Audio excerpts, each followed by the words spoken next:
Section 70433, increase in threshold for requiring information reporting with respect to certain payees. Section 70434, treatment of certain qualified sound recording productions.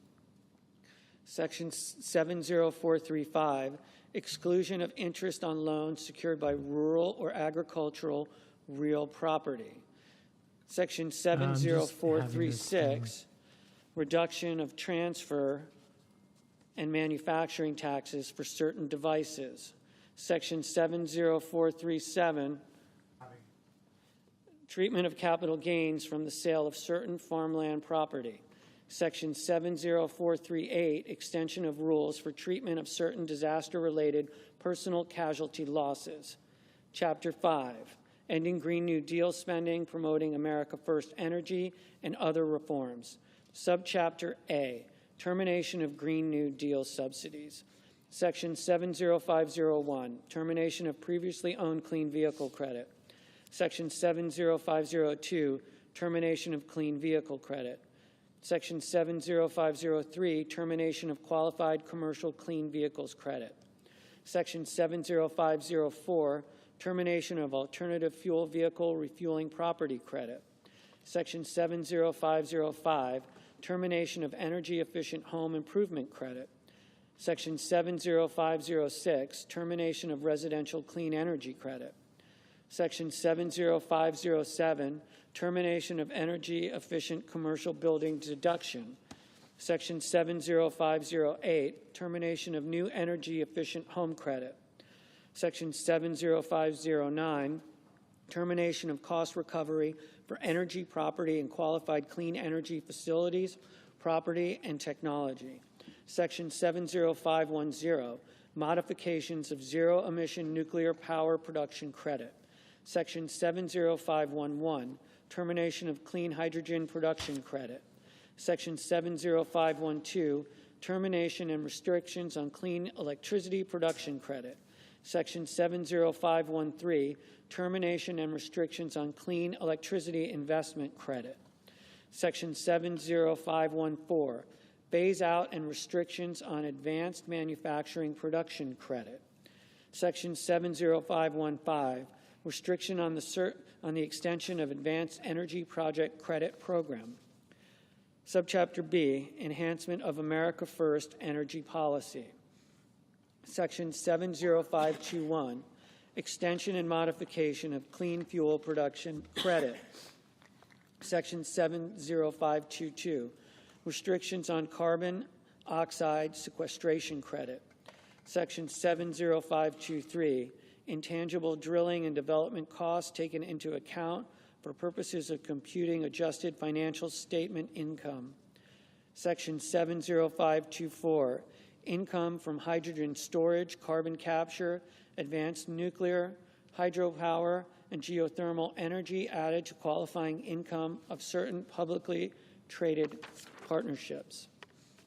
Section 70525, allow for payments to certain individuals who die fuel. Subchapter C, other reforms. Section 70531, modifications to de minimis entry privilege for commercial shipments. Chapter 6, enhancing deduction and income tax credit, guardrails, and other reforms. Section 70601, modification and extension of limitation on excess business losses of non-corporate taxpayers. Section 70602, treatment of payments for partnerships to partners for property or services. Section 70603, excessive employee remuneration from controlled group members and allocation of deduction. Section 70604, third-party litigation funding reforms.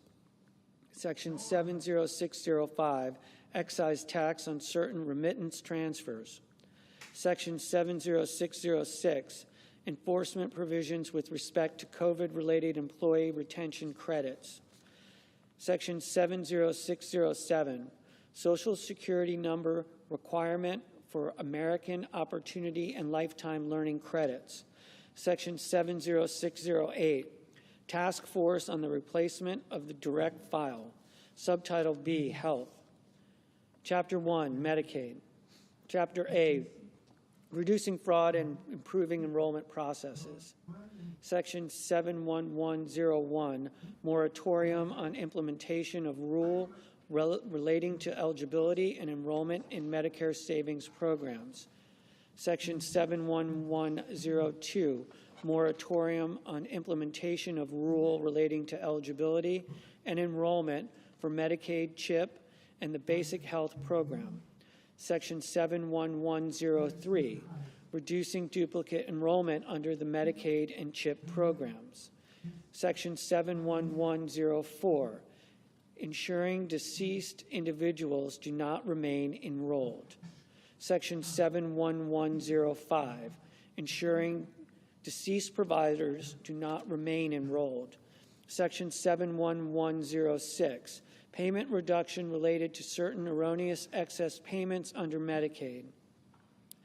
Section 71107, Eligibility redeterminations. Section 71108, Revising home equity limit for determining eligibility for long-term care services under the Medicaid program. Section 71109, Alien Medicaid eligibility. Section 71110, Expansion FMAP for certain states providing payments for health care furnished to certain individuals. Section 71111, Expansion of FMAP for emergency Medicaid. Subchapter B, Preventing Wasteful Spending. Section 7112, Moratorium on Implementation of Rule Relating to Staffing Standards for Long-Term Care Facilities under the Medicare and Medicaid programs. Section 71113, Reducing State Medicaid Costs. Section 71114, Prohibiting federal Medicaid and CHIP funding for certain items and services. Section 71115, Federal payments to prohibited entities. Subchapter C, Stopping Abusive Financing Practices. Section 7116, Sunsetting Increased FMAP Incentive. Section 71117, Provider Taxes. Section 71118, State-Directed Payments. Section 71119, Requirements regarding waiver of uniform tax requirement for Medicaid provider tax. Section 71120, Requiring budget neutrality for Medicaid demonstration projects under Section 1115. Subchapter D, Increasing Personal Accountability. Section 71121, Requirement for states to establish Medicaid community engagement requirements for certain individuals. Section 71122, Modifying cost-sharing requirements for certain expansion individuals under the Medicaid program. Subchapter E, Expanding access to care. Section 71123, Making certain adjustments to coverage of home or community-based services under Medicaid. Section 71124, Determination of FMAP for high-poverty states. Chapter 2, Medicare. Subchapter A, Strengthening Eligibility Requirements. Section 71201, Limiting Medicare coverage of certain individuals. Subchapter B, Improving Services for Seniors. Section 71202, Temporary Payment, Increase under the Medicare Physician Fee Schedule to account for exceptional circumstances. Section 71203, Expanding and clarifying the exclusion for orphan drugs under the Drug Price Negotiation Program. Section 71204, Application of Cost Living Adjustment to Non-Labor Related Portion for Hospital Outpatient Department Services furnished in Alaska and Hawaii.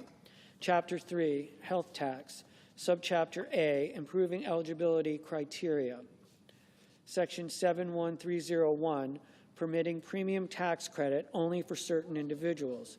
Section 71302, disallowing premium tax credit during periods of Medicaid ineligibility due to alien status. Subchapter B, preventing waste, fraud, and abuse. Section 71303, requiring verification of eligibility for premium tax credit. Section 71304, disallowing premium tax credit in case of certain coverage enrolled in during special enrollment period. Section 71305, eliminating limitation on recapture of advance payment of premium tax credit. Section 71306, permanent extension of safe harbor for absence of deductible for telehealth services. Section 71307, allowance of bronze and catastrophic plans and connection with health savings accounts. Section 71308, treatment of direct primary care service arrangements. Chapter 4, protecting rural hospitals and providers. Section 71401, rural health transformation program. Subtitle C, increase in debt limit. Section 72001, modification of limitation on the public debt. Title 8, Committee on Health, Education, Labor, and Pensions. Subtitle A, exemption of certain assets. Section 80001, exemption of certain assets. Subtitle B, loan limits. Section 81001, establishment of loan limits for graduate and professional students and parent borrowers, termination of graduate and professional plus loans. Subtitle C, loan repayment. Section 82001, loan repayment. Section 82002, deferment, forbearance. Section 82003, loan rehabilitation. Section 82004, public service loan forgiveness. Section 82005, student loan servicing. Subtitle D, Pell Grants. Section 83001, eligibility. Section 83002, workforce Pell Grants. Section 83003, Pell shortfall. Section 83004, federal Pell Grants exclusion relating to other grant aid. Subtitle E, accountability. Section 84001, ineligibility based on low earnings outcomes. Subtitle F, regulatory relief. Section 85001, delay of rule relating to borrower defense to repayment. Section 85002, delay of rule relating to closed school discharges. Subtitle G, limitation on authority. Section 86001, limitation on proposing or issuing regulations and executive actions. Subtitle H, Garden of Heroes. Section 87001, Garden of Heroes.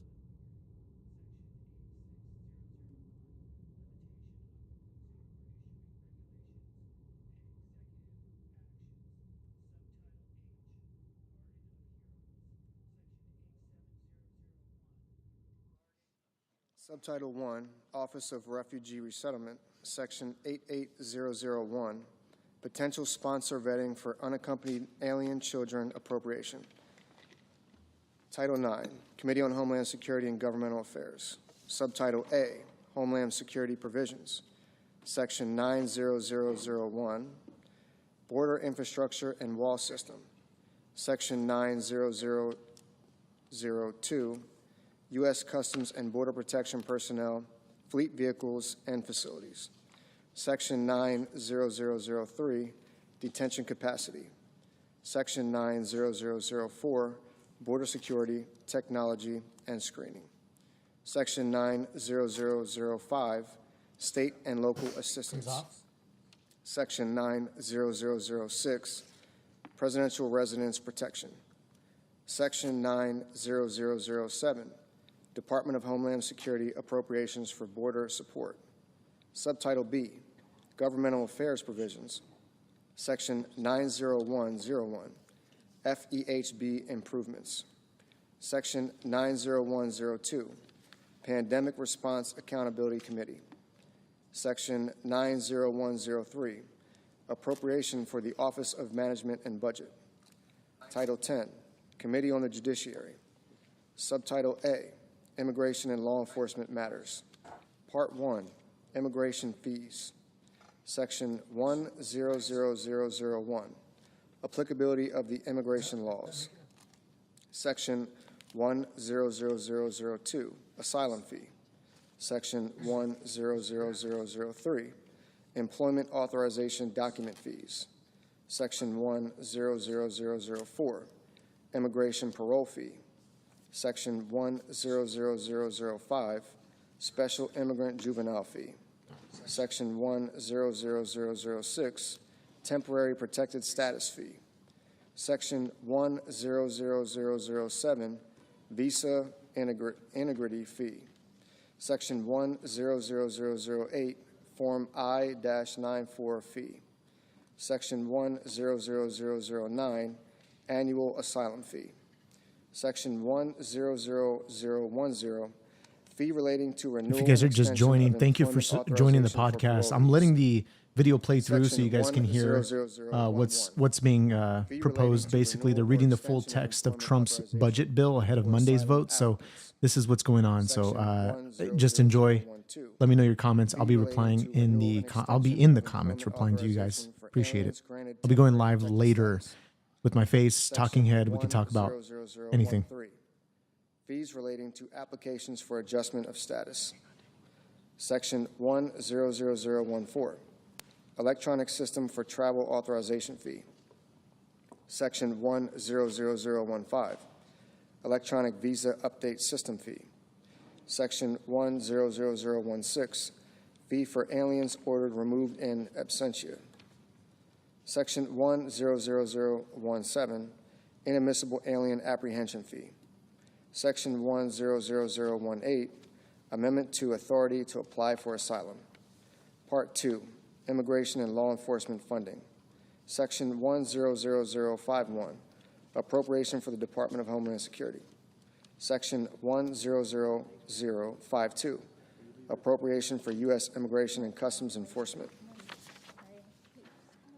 Section 10053, Appropriation for Federal Law Enforcement Training Centers.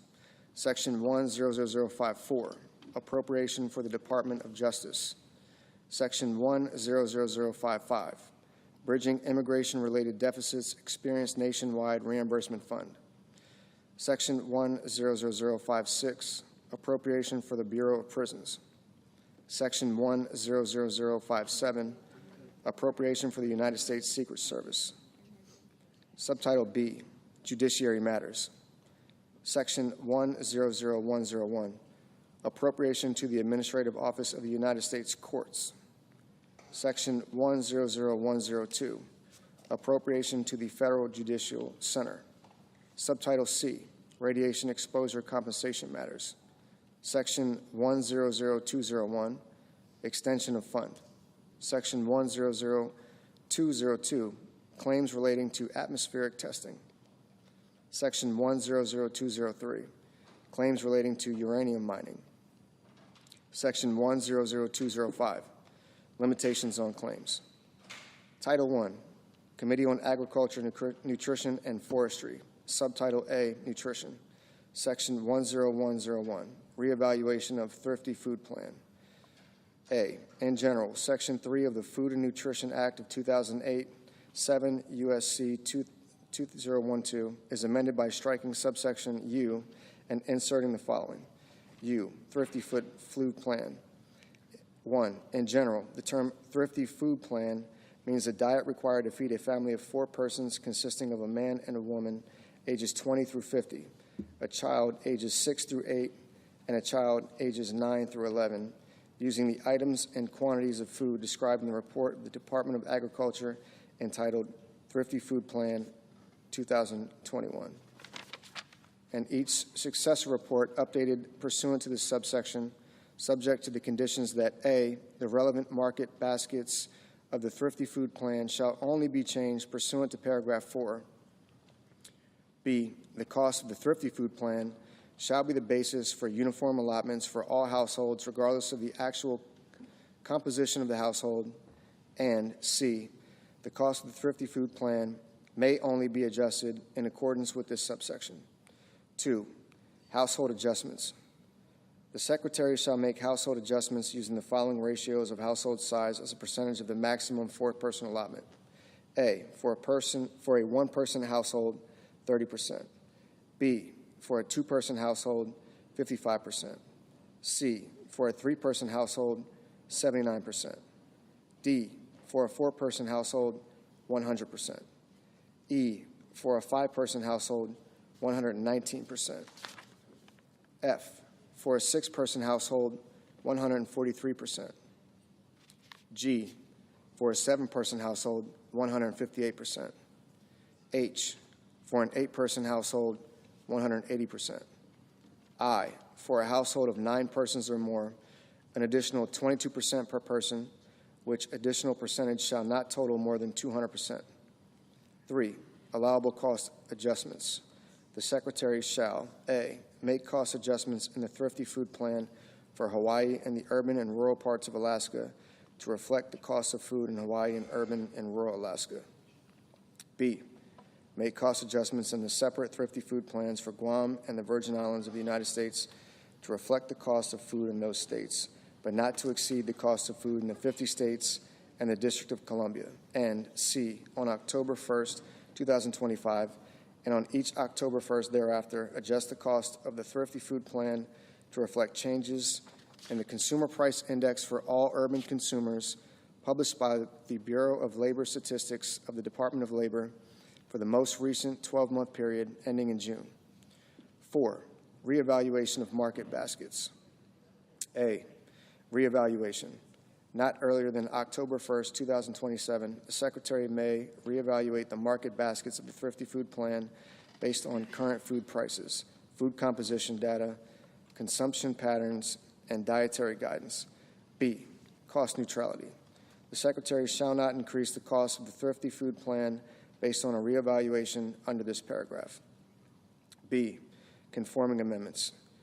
1, Section 16C1A22 of the Food and Nutrition Act of 2008, 7 U.S.C. 2025 C1A22 is amended by striking Section 3U4 and inserting Section 3U3. 2, Section 19A2A2 of the Food and Nutrition Act of 2008, 7 U.S.C. 2028A2A2 is amended by striking Section 3U4 and inserting Section 3U3. 3, Section 27A2 of the Food and Nutrition Act of 2008, 7 U.S.C. 2036A2 is amended by striking Section 3U4, each place it appears, and inserting Section 3U3. Section 1012, modifications to SNAP work requirements for able-bodied adults. A, exceptions. Section 6.0 of the Food and Nutrition Act of 2008, 7 U.S.C. 20150 is amended by striking paragraph 3 and inserting the following. 3, exceptions. Paragraph 2 shall not apply to an individual if the individual is A, under 18 or over 65 years of age, B, medically certified as physically or mentally unfit for employment, C, a parent or other member of a household with responsibility for a dependent child under 14 years of age, D, otherwise exempt under subsection D2, E, a pregnant woman, F, an Indian or urban Indian, as such terms are defined in paragraphs 13 and 28 of Section 4 of the Indian Healthcare Improvement Act, or G, a California Indian described in Section 809A of the Indian Healthcare Improvement Act. B, standardizing enforcement. Section 604 of the Food and Nutrition Act of 2008, 7 U.S.C. 201504 is amended, 1, in subparagraph A by striking clause 2 and inserting the following. 2, is in a non-contiguous state and has an unemployment rate that is at or above 1.5 times the national unemployment rate, 8%, and 2, by adding at the end the following. C, definition of non-contiguous state. 1, in general, in this paragraph, the term non-contiguous state means a state that is not one of the contiguous 48 states or the District of Columbia. 2, exclusion. The term non-contiguous state does not include Guam or the Virgin Islands of the United States. C, waiver for non-contiguous states. Section 6.0 of the Food and Nutrition Act of 2008, 7 U.S.C. 20150 is amended.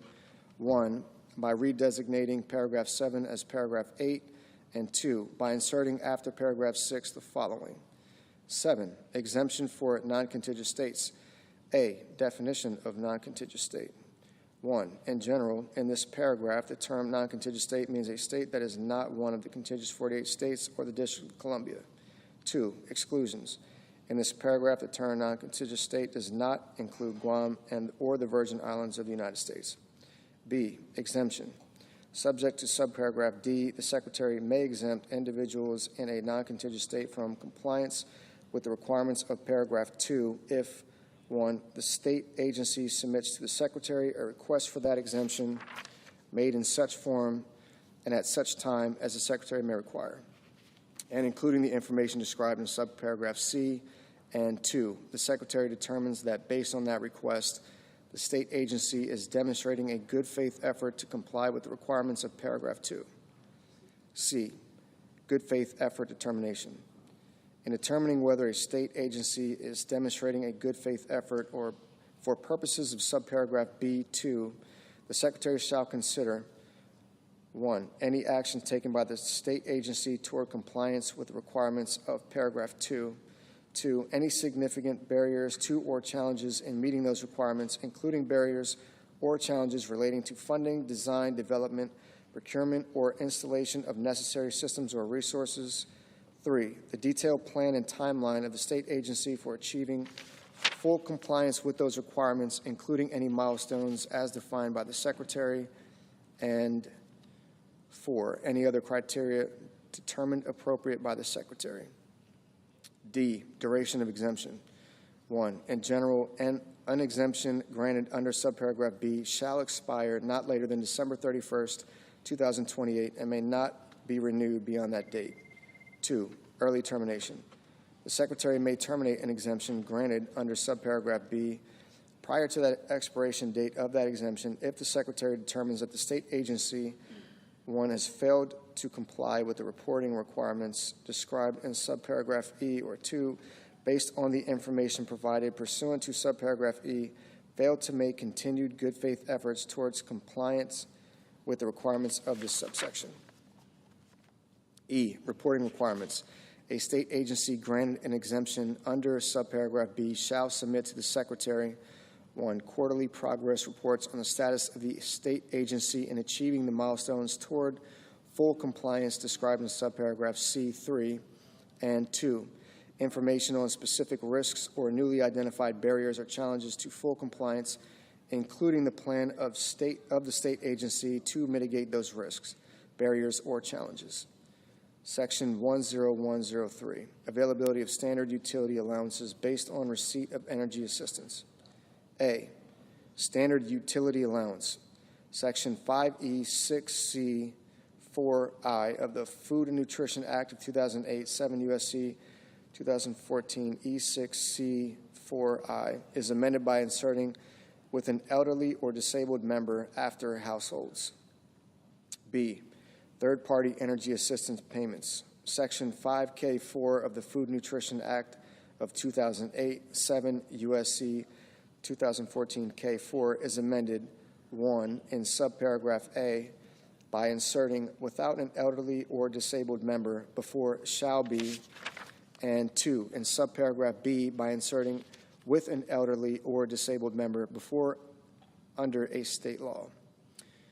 Section 10104, restrictions on internet expenses. Section 5E6 of the Food and Nutrition Act of 2008, 7 U.S.C. 2014 E6 is amended by adding at the end of the following. E, restrictions on internet expenses. Any service fee associated with internet connection shall not be used in computing the excess shelter expense deduction under this paragraph. Section 10105, matching funds requirements. A, in general, Section 4A of the Food and Nutrition Act of 2008, 7 U.S.C. 2013a, is amended, 1, by striking A subject to and inserting the following. A, program. 1, establishment subject to, and 2, by adding at the end the following. 2, state quality control incentive. A, definition of payment error rate. In this paragraph, the term payment error rate has the meaning given the term in Section 16C2. B, state cost share. 1, in general, beginning in fiscal year 2028, if the payment error rate of a state is determined under Clause 2 is 1, less than 6%, the federal share of the cost of the allotment described in paragraph 1 for that state in a fiscal year shall be 100%, and the state share shall be 0%. 2, equal to or greater than 6%, but less than 8%. The federal share of the cost of the allotment described in paragraph 1 for that state in a fiscal year shall be 95%, and the state share shall be 5%. 3, equal to or greater than 8%, but less than 10%. The federal share of the cost of the allotment described in paragraph 1 for that state in a fiscal year shall be 90%, and the state share shall be 10%. And 4, equal to or greater than 10%. The federal share of the cost of the allotment described in paragraph 1 for that state in a fiscal year shall be 85%, and the state share shall be 15%. 2, elections. 1, fiscal year 2028. For fiscal year 2028, to calculate the applicable state share under Clause 1, a state may elect to use the payment error rate of the state from fiscal year 2025 or 2026. 2, fiscal year 2029 and thereafter. For fiscal year 2029 and each fiscal year thereafter, to calculate the applicable state share under Clause 1, the Secretary shall use the payment error rate of the state for the third fiscal year preceding the fiscal year for which the state share is being calculated. 3, maximum federal payment. The Secretary may not pay towards the cost of an allotment described in paragraph 1 an amount that is greater than the applicable federal share under paragraph 2. 4, waiver authority. A, in general, the Secretary may waive the requirement under paragraph 2 for a non-contiguous state excluding Guam and the Virgin Islands of the United States for a period of not more than 2 years if, 1, the Secretary determines that the waiver is necessary, and 2, the non-contiguous state is, 1, actively implementing a corrective action plan as described in Section 275.17 of Title VII Code of Federal Regulations or a successor regulation, and 2, carrying out any other activities determined necessary by the Secretary to reduce its payment error rate as defined in paragraph 2. B, termination of authority. The waiver authority under subparagraph A shall terminate on the date that is 4 years after the date of enactment of this paragraph. B, limitation on authority. Section 13A1 of the Food and Nutrition Act of 2008, 7 U.S.C. 2022A1 is amended in the first sentence by inserting or the payment or disposition of a state share under Section 4A2 after 16C 1D12. Section 10106, administrative cost sharing. Section 16A of the Food and Nutrition Act of 2008, 7 U.S.C. 2025A, is amended in the matter preceding paragraph 1 by striking agency an amount equal to 50 per centum and inserting agency through fiscal year 2026, 50%, and for fiscal year 2027 and each fiscal year thereafter, 25%. Section 10107, National Education and Obesity Prevention Grant Program. Section 28D1F of the Food and Nutrition Act of 2008, 7 U.S.C. 2036A D1F is amended by striking for fiscal year 2016 and each subsequent fiscal year, and inserting for each of fiscal years 2016 through 2025. Section 10108, Alien SNAP eligibility. Section 6F of the Food and Nutrition Act of 2008, 7 U.S.C. 2015 F, is amended to read as follows.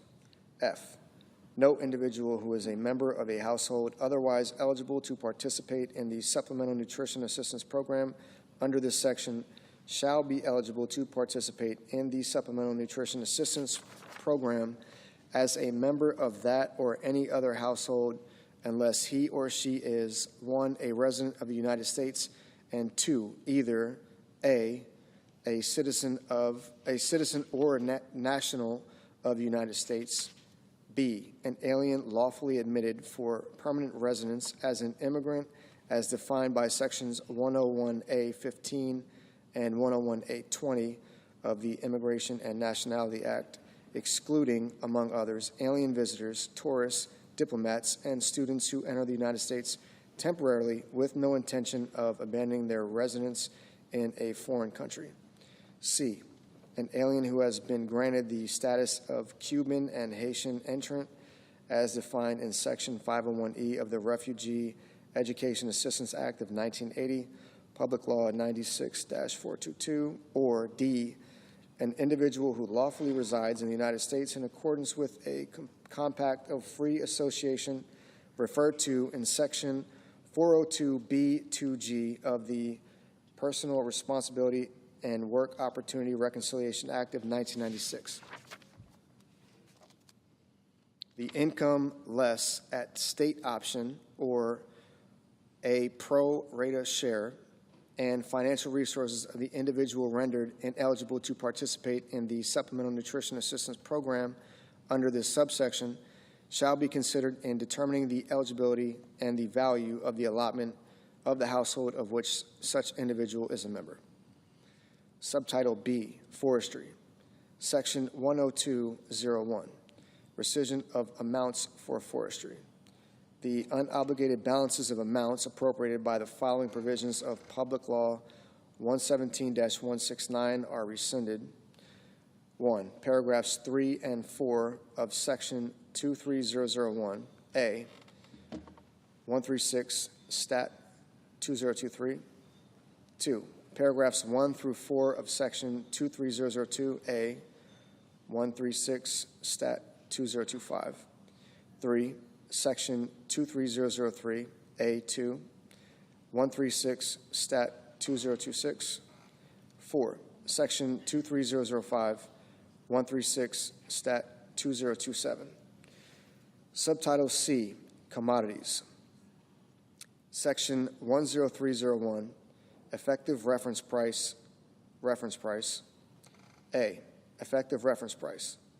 Section 11118B2 of the Agricultural Act of 2014, 7 U.S.C. 90118B2 is amended by striking 85 and inserting beginning with the crop year 2025, 88.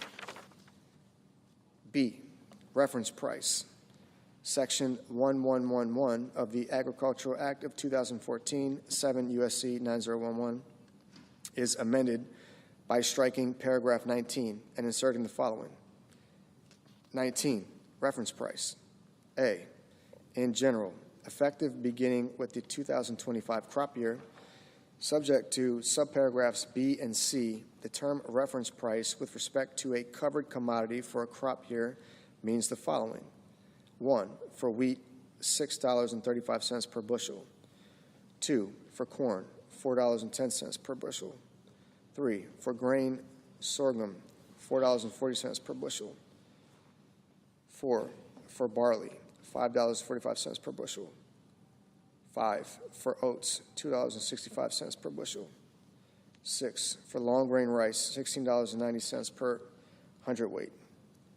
7, for medium grain rice, $16.90 per hundredweight.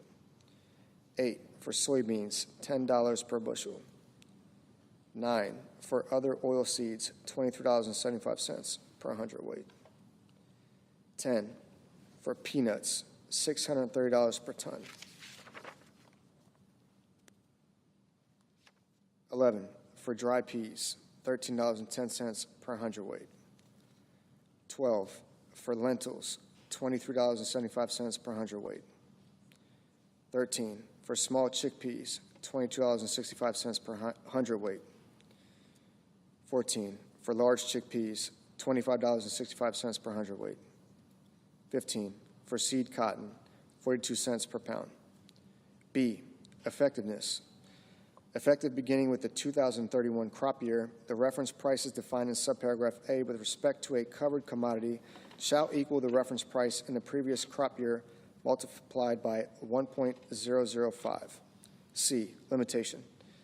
In no case shall a reference price for a covered commodity exceed 113% of the reference price for such covered commodity listed in subparagraph A. Section 10302, base acres. Section 1112 of the Agricultural Act of 2014, 7 U.S.C. 9012, is amended, 1, in subsection D3A by striking 2023 and inserting 2031, and by adding at the end of the following. E, additional base acres. 1, in general, as soon as practicable after the date of enactment of this subsection and notwithstanding subsection A, the Secretary shall provide notice to owners of eligible farms pursuant to paragraph 3 and allocate to those eligible farms a total of not more than an additional 30 million base acres in the manner provided in this subsection. An owner of a farm that is eligible to receive an allocation of base acres may elect to not receive that allocation by notifying the Secretary not later than 90 days after receipt of the notice provided by the Secretary under this paragraph. 2, content of notice. The notice under paragraph 1 shall include the following. A, information that the allocation is occurring. B, information regarding the eligibility of the farm for an allocation of base acres under paragraph 3. C, information regarding how an owner may appeal a determination of ineligibility for an allocation of base acres under paragraph 3.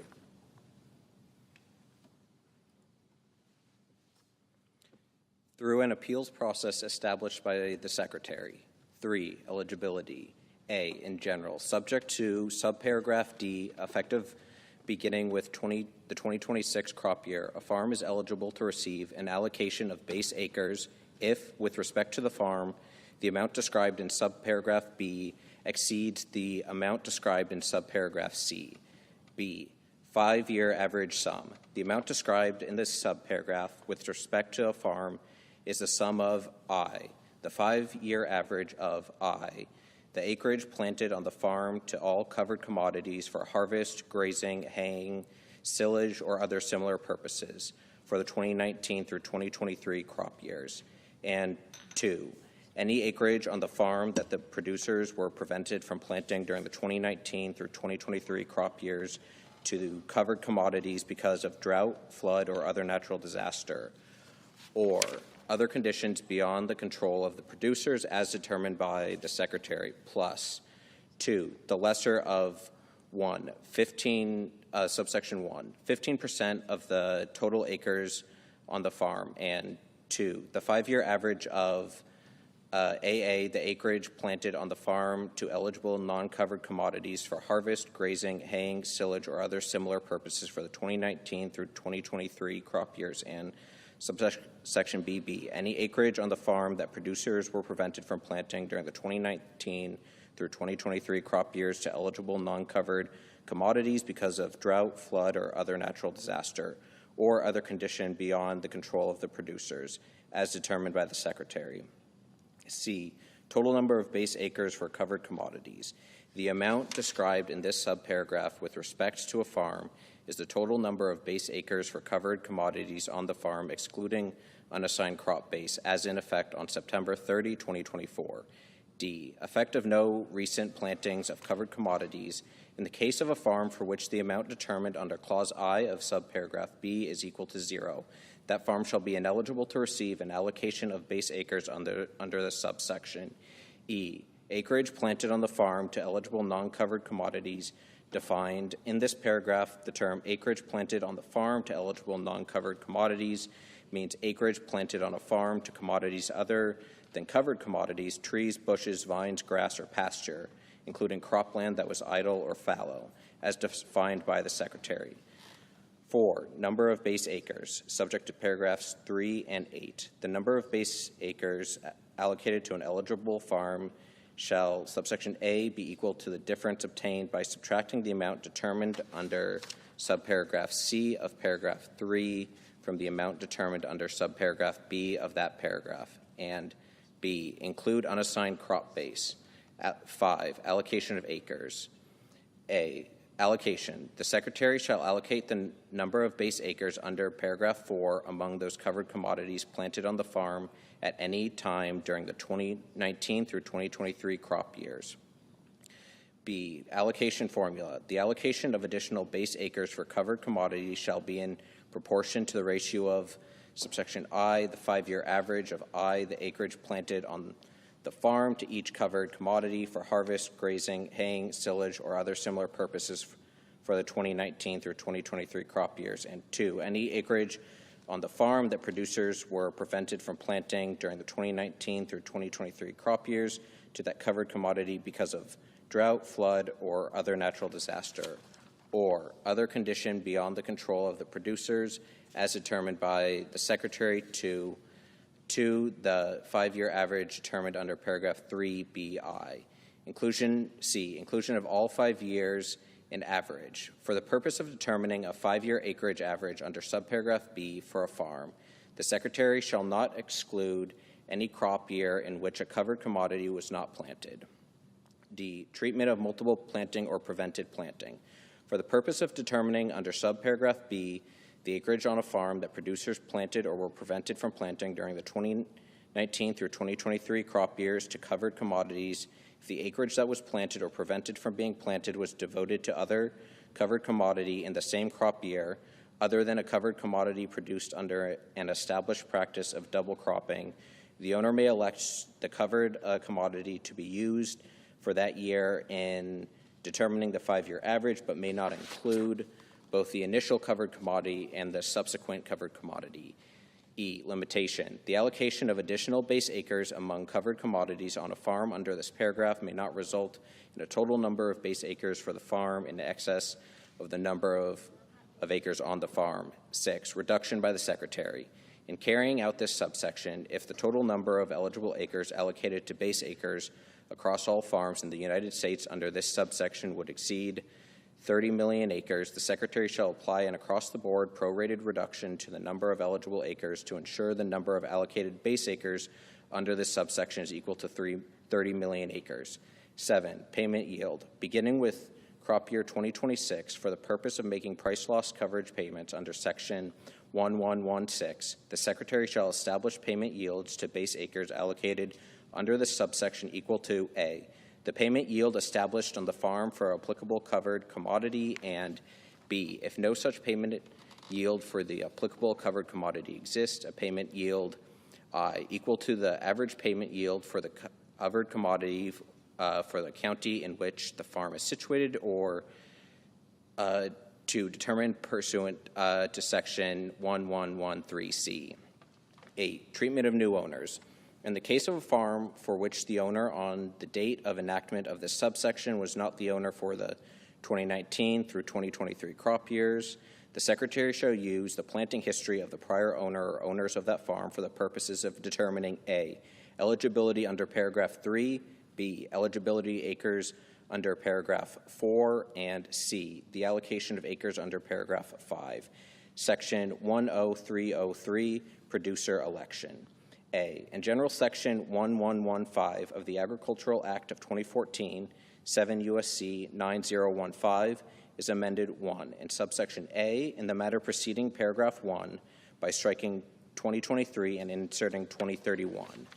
2, in subsection C, A, in the matter preceding paragraph 1, I, by striking crop year or and inserting crop year, and 2, by inserting or the 2026 crop year after 2019 crop year. B, in paragraph 1, I, by striking crop year or and inserting crop year, and II, by inserting or the 2026 crop year after 2019 crop year, and C, in paragraph 2, I, in subparagraph A, by striking and at the end, II, and subparagraph B by striking the period at the end and inserting and 3, by adding at the end the following. C, the same coverage for each covered commodity on the farm for the 2027 through 2031 crop years as was applicable for the 2025 crop year. And 3, by adding at the end the following.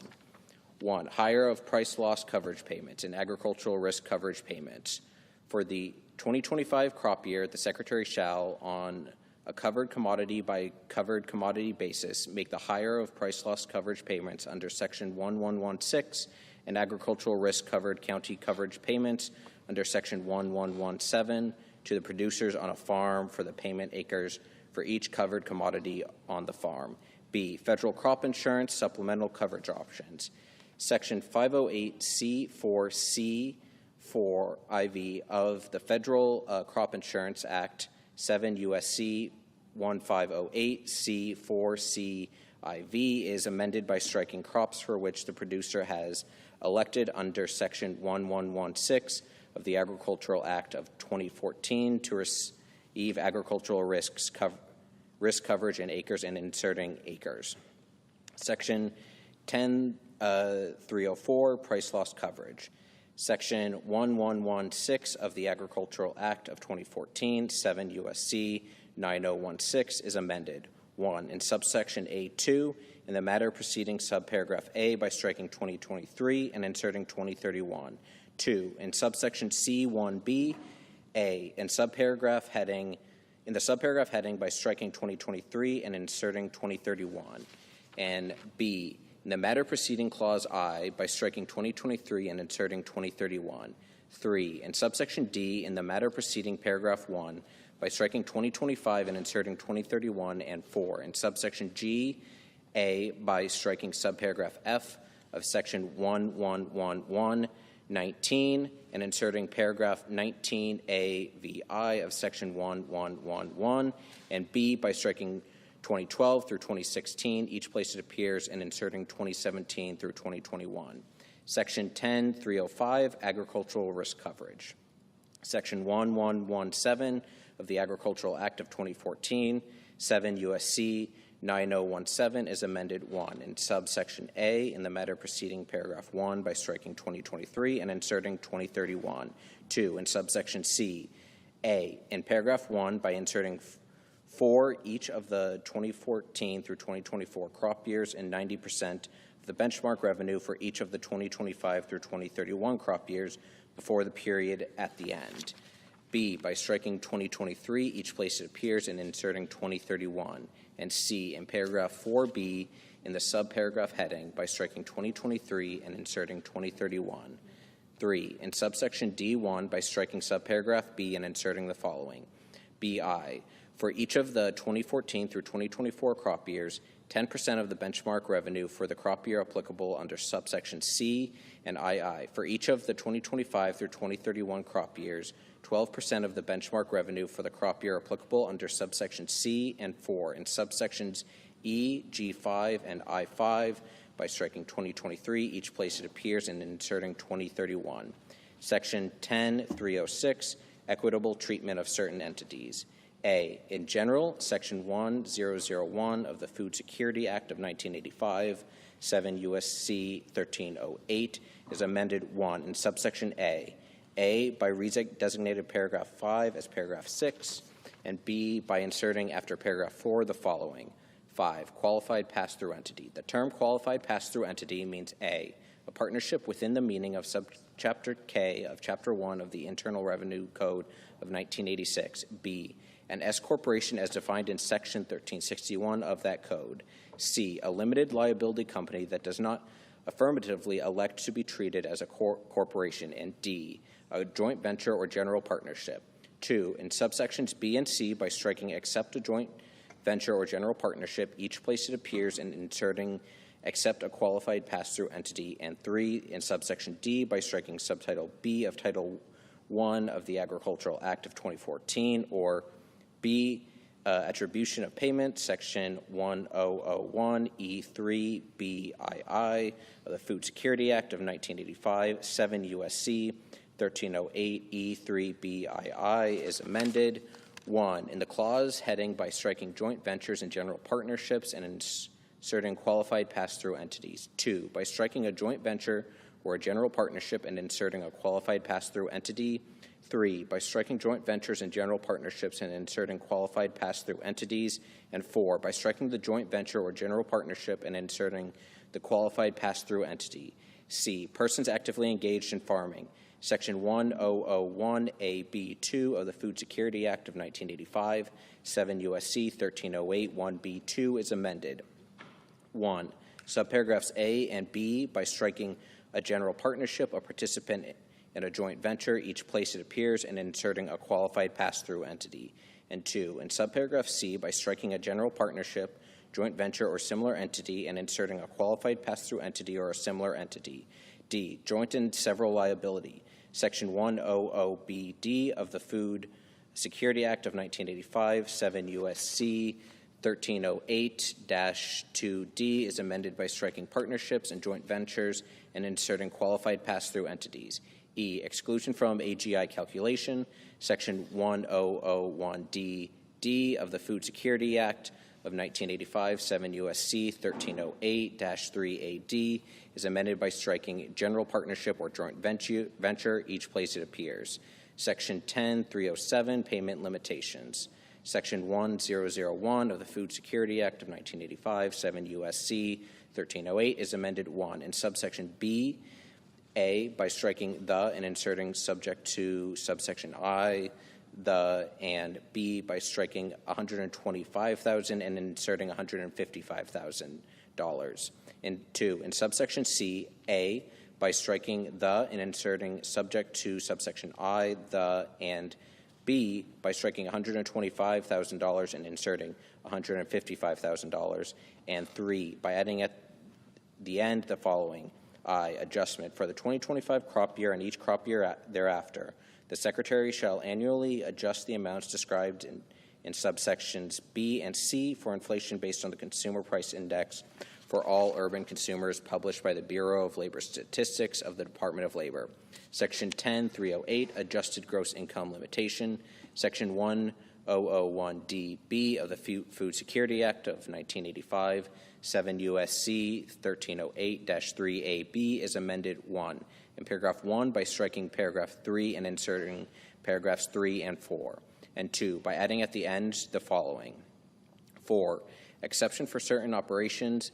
A, definitions. In this paragraph, I, accepts payment or benefit. The term accepted payment or benefit means I, a payment or benefit under Subtitle E of Title I of the Agricultural Act of 2014, 7 U.S.C. 908 at sequence. 2, a payment or benefit under Section 196 of the Federal Agricultural Improvement and Reform Act of 1996, 7 U.S.C. 7333, and 3, a payment or benefit described in paragraph 2C received on or after October 1st, 2024. II, farming, ranching, or silviculture activities. The term farming, ranching, or silviculture activities include agritourism, direct-to-consumer marketing of agricultural products, the sale of agricultural equipment owned by the person or legal entity, and other agricultural-related activities as determined by the Secretary. B, exception. In the case of an accepted payment or benefit, the limitation established by paragraph 1 shall not apply to a person or legal entity during a crop, fiscal, or program year as appropriate, if greater than or equal to 75% of the average gross income of the person or legal entity derives from farming, ranching, or silviculture activities. Section 10309, marketing loans. A, availability of non-recourse marketing assistance loans for loan commodities. Section 1201B1 of the Agricultural Act of 2014, 7 U.S.C. 9031B1 is amended by striking 2023 and inserting 2031. B, loan rates for non-recourse marketing assistance loans. Section 1202 of the Agricultural Act of 2014, 7 U.S.C. 9032 is amended 1 in subsection B. A, in the subsection heading by striking 2023 and inserting 2025, and B, in the matter preceding paragraph 1 by striking 2023 and inserting 2025. 2, by redesignating subsections C and D as subsections D and E, respectively. 3, by inserting after subsection B the following. C, 2026 through 2031 crop years. For the purposes of each of the 2026 through 2031 crop years, the loan rate for a marketing assistance loan under Section 1201 for a loan commodity shall be equal to the following. 1, in the case of wheat, $3.72 per bushel. In the case of corn, $2.42 per bushel. In the case of grain sorghum, $2.42 per bushel. 4, in the case of barley, $2.75 per bushel. 5, in the case of oats, $2.20 per bushel. 6, in the case of upland cotton, 55 cents per pound. 7, in the case of extra long staple cotton, $1 per pound. In the case of long grain rice, $7.70 per hundredweight. 9, in the case of medium grain rice, $7.70 per hundredweight. 10, in the case of soybeans, $6.82 per bushel. 11, in the case of other oil seeds, $11.10 per hundredweight for each of the following kinds of oil seeds. A, sunflower seed. B, rapeseed. C, canola. D, safflower. E, flaxseed. F, mustard seed. G, cranberry. H, sesame seeds. I, other oil seeds designated by the Secretary. 12, in the case of dry peas, $6.87 per hundredweight. 13, in the case of lentils, $14.30 per hundredweight. 14, in the case of small chickpeas, $11 per hundredweight. 15, in the case of large chickpeas, $15.40 per hundredweight. 16, in the case of grated wool, $1.60 per pound. 17, in the case of non-grated wool, 55 cents per pound. 18, in the case of mohair, $5 per pound. 19, in the case of honey, $1.50 per pound. 20, in the case of peanuts, $390 per ton. 4, in subsection D, as so redesignated by striking A11 and B11 and inserting A11, B11, and C11, and 5, in subsection E, as so redesignated in paragraph 1 by striking 25 cents and inserting 30 cents. C, payment of cotton storage costs. Section 1204G of the Agricultural Act of 2014, 7 U.S.C. 9034G is amended. 1, by striking effective and inserting the following. 1, crop years 2014 through 2025, effective. 2, in paragraph 1, as so designated by striking 2023 and inserting 2025.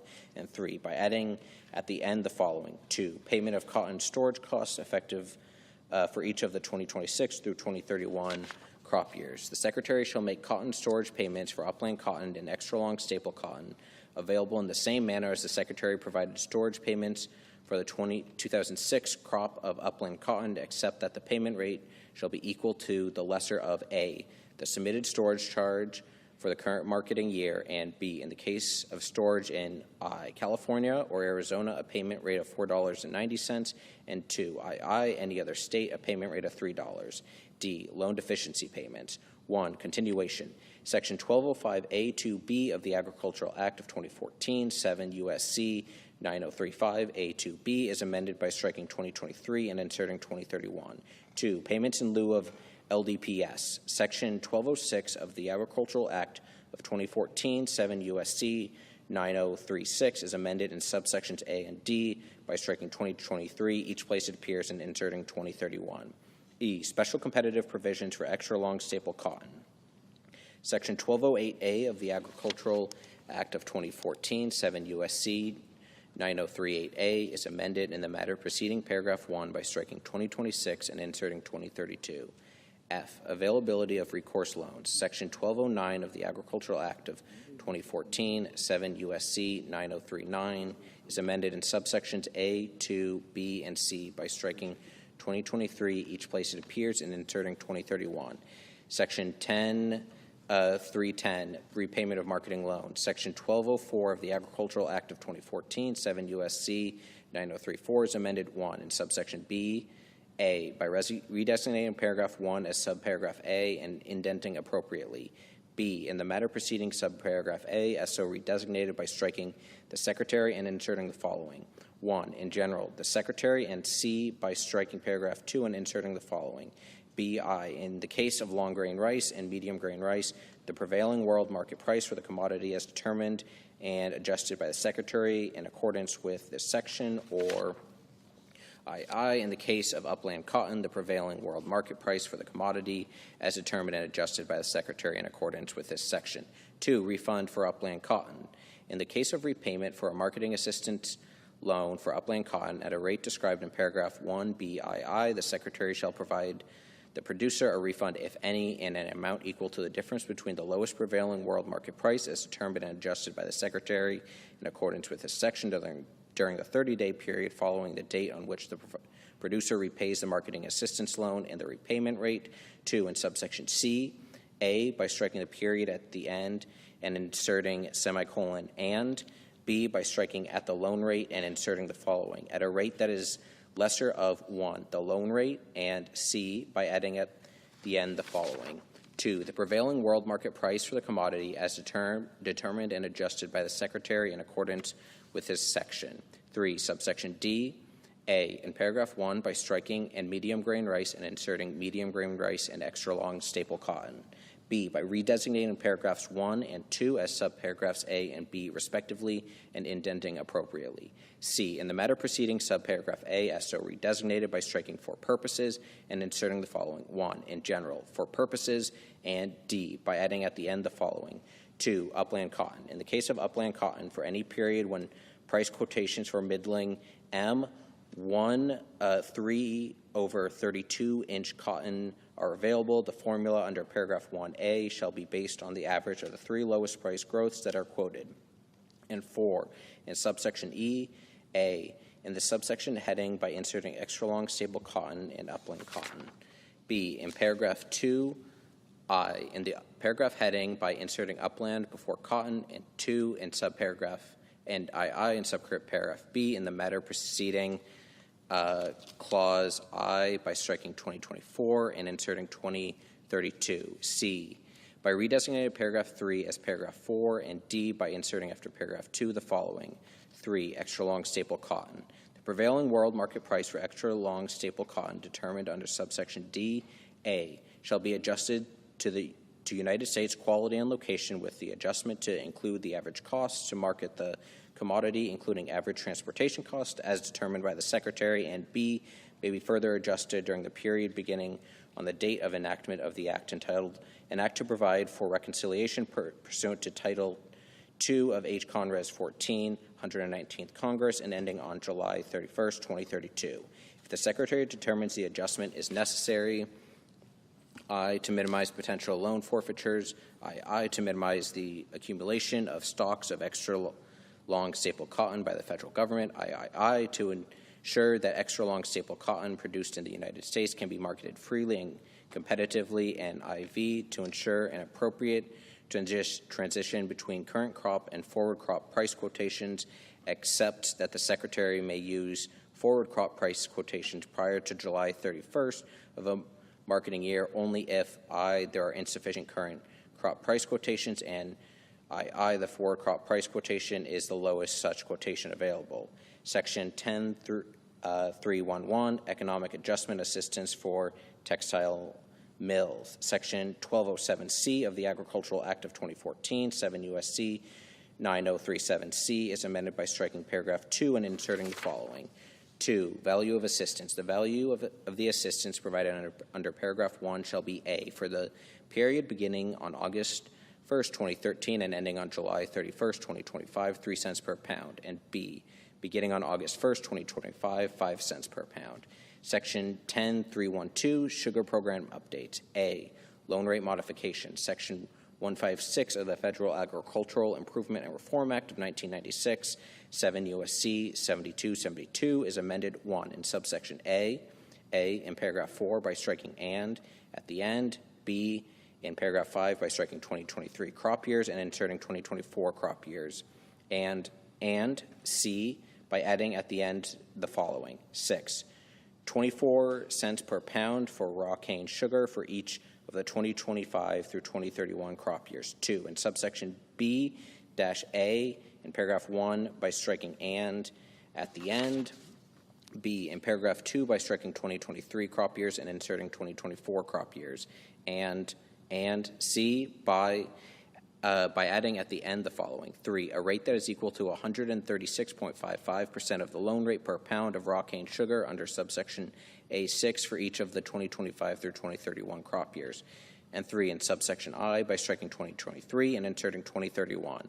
B, adjustments to Commodity Credit Corporation storage rates. Section 167 of the Federal Agricultural Improvement and Reform Act of 1996, 7 U.S.C. 7287, is amended 1 by striking subsection A and inserting the following. A, in general, for the 2025 crop year and each subsequent crop year, the Commodity Credit Corporation shall establish rates for the storage of forfeited sugar in an amount that is not less than 1. In the case of refined sugar, 34 cents per hundredweight per month, and 2. In the case of raw cane sugar, 27 cents per hundredweight per month, and 2. In subsection B, A, in the subsection heading by striking subsequent and inserting prior, and B by striking and subsequent and inserting through 2024. C, modernization beet sugar allotments. 1, sugar estimates. Section 359BA1 of the Agricultural Adjustment Act of 1938, 7 U.S.C. 1359BBA1 is amended by striking 2023 and inserting 2031. 2, allocation to the processors. Section 359CG2 of the Agricultural Adjustment Act of 1938, 7 U.S.C. 1359CCG2 is amended A by striking in the case and inserting the following. A, in general, except as provided in subparagraph B in the case, and B by adding at the end the following. B, exception. If the Secretary makes an upward adjustment of paragraph 1A in adjusting allocations among beet sugar processors, the Secretary shall give priority to beet sugar processors with available sugar. 3, timing of reassignment. Section 359EB2 of the Agricultural Adjustment Act of 1938, 7 U.S.C. 1359EEB2 is amended A by redesignating subparagraphs A through C as clauses I through III, respectively, and indenting appropriately. B, in the matter preceding clauses I as so redesignated by striking if the Secretary and inserting the following. A, in general, if the Secretary, and C by adding at the end the following. B, timing. In carrying out subparagraph A, the Secretary shall I make an initial determination based on the World Agricultural Supply and Demand estimates approved by the World Agricultural Outlook Board for January that shall be applicable to the crop year for which allotments are required, and II provide for an initial reassignment under subparagraph AI not later than 30 days after the date on which the World Agricultural Supply and Demand estimates described in Clause I is released. D, reallocations of tariff rate quota shortfall. Section 359K of the Agricultural Adjustment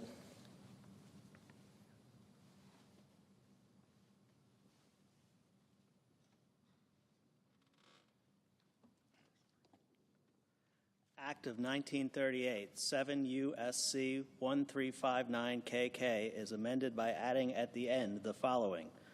C, reallocation. 1, initial reallocation.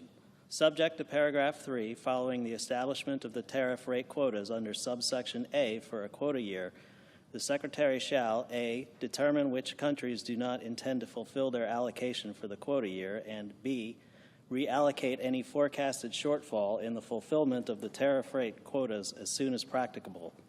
2, subsequent reallocation. Subject to paragraph 3, not later than March 1 of a quota year, the Secretary shall reallocate any additional forecasted shortfall in the fulfillment of the tariff rate quotas for raw cane sugar established under subsection A1 for that quota year.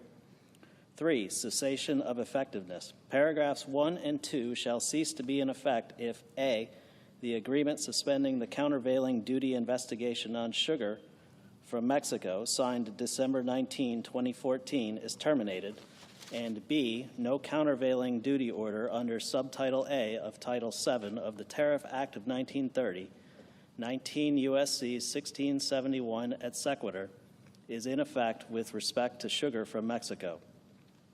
D, refined sugar. 1, definition of domestic sugar industry.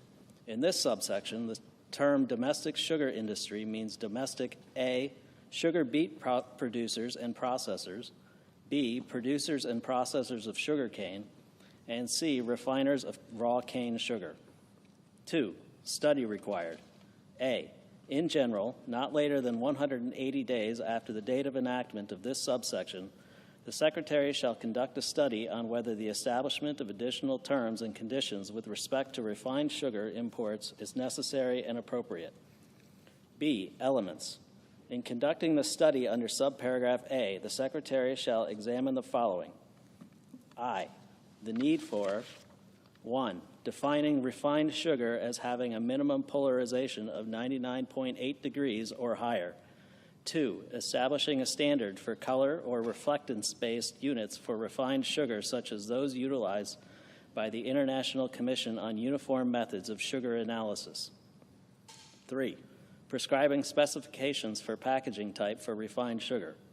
4, prescribing specifications for transportation modes for refined sugar. 5, requiring evidence that sugar imported as refined sugar will not undergo further refining in the United States. 6, prescribing appropriate terms and conditions to avoid unlawful sugar imports. And 7, establishing other definitions, terms, and conditions or other requirements. II, the potential impact of modifications described in each of the subclauses 1 through 7 of Clause I of the domestic sugar industry. III, whether based on the needs described in Clause I and the impact described in Clause II, the establishment of additional terms and conditions is appropriate. C, consultation. In conducting the study under subparagraph A, the Secretary shall consult with representatives of the domestic sugar industry and users of refined sugar. D, report. Not later than 1 year after the date of enactment of this subsection, the Secretary shall submit to the Committee on Agriculture of the House of Representatives and the Committee on Agriculture, Nutrition, and Forestry of the Senate a report that describes the findings of the study conducted under subparagraph A.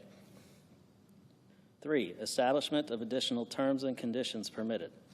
A, in general, based on the findings in the report submitted under paragraph 2D, and after providing notice to the Committee on Agriculture of the House of Representatives and the Committee on Agriculture, Nutrition, and Forestry of the Senate, the Secretary may issue regulations in accordance with subparagraph B to establish additional terms and conditions with respect to refined sugar imports that are necessary and appropriate.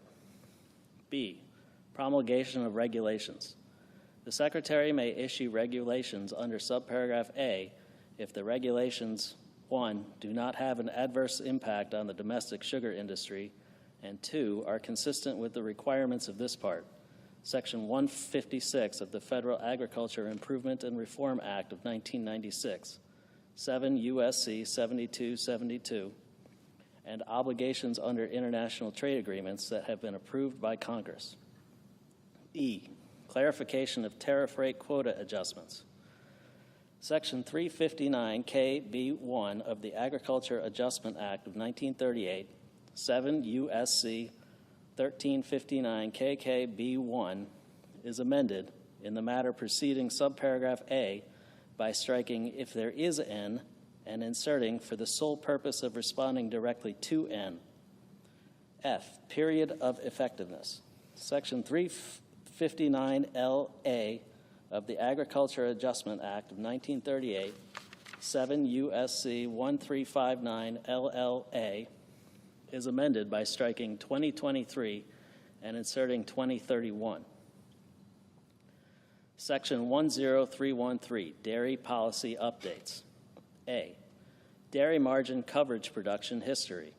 1, definition. Section 14018 of the Agricultural Act of 2014, 7 U.S.C. 9051-8, is amended by striking "when the participating dairy operation first registers to participate in dairy margin coverage." 2, production history of participating dairy operations. Section 1405 of the Agricultural Act of 2014, 7 U.S.C. 9055, is amended by striking subsections A and B and inserting the following. A, production history. Except as provided under subsection B, the production history of a dairy operation for dairy margin coverage is equal to the highest annual milk marketings of the participating dairy operation during any one of the 2021, 2022, or 2023 calendar years. B, election by new dairy operations. In the case of a participating dairy operation that has been in operation for less than a year, the participating dairy operations shall elect one of the following methods for the Secretary to determine the production history of the participating dairy operation. 1. The volume of the actual milk marketings for the months the participating dairy operation has been in operation extrapolated to a yearly amount. 2. An estimate of the actual milk marketings of the participating dairy operation based on the herd size of the participating dairy operation relative to the national rolling herd average data published by the Secretary. B. Dairy margin coverage payments. Section 1406A1C of the Agricultural Act of 2014, 7 U.S.C. 9056 A1C, is amended by striking $5 million each place it appears and inserting $6 million. C. Premiums for dairy margins. 1. Tier 1. Section 1407B of the Agricultural Act of 2014, 7 U.S.C. 9057B, is amended. A. In the subsection heading by striking $5 million and inserting $6 million. And B. In paragraph 1 by striking $5 million and inserting $6 million. 2. Tier 2. Section 1407C of the Agricultural Act of 2014, 7 U.S.C. 9057C, is amended. A. In the subsection heading by striking $5 million and inserting $6 million. And B. In paragraph 1 by striking $5 million and inserting $6 million. 3. Premium discounts. Section 1407G of the Agricultural Act of 2014, 7 U.S.C. 9057G, is amended. A. In paragraph 1 by striking 2019 through 2023 and inserting 2026 through 2031. And 2. By striking January 2019 and inserting January 2026.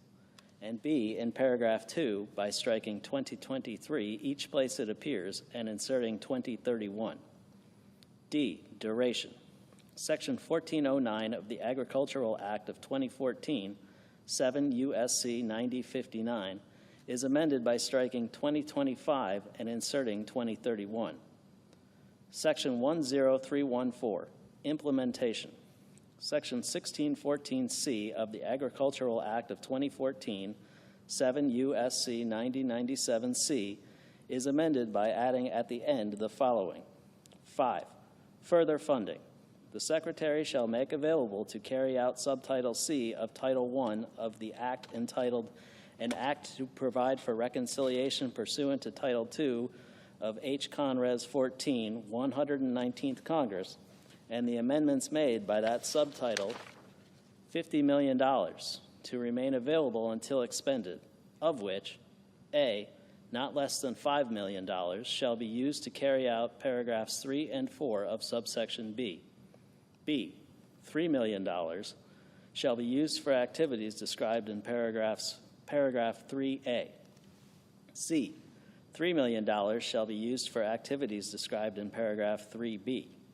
D, $9 million shall be used, 1, to carry out mandatory surveys of dairy production costs and product yield information to be reported by manufacturers required to report under Section 273 of the Agricultural Marketing Act of 1946, 7 U.S.C. 1637B, for all products processed in the same facility or facilities, and 2, to publish the results of such surveys biennially, and E, $1 million shall be used to conduct the study under subsection D of Section 359K of the Agricultural Adjustment Act of 1938, 7 U.S.C. 1359KK.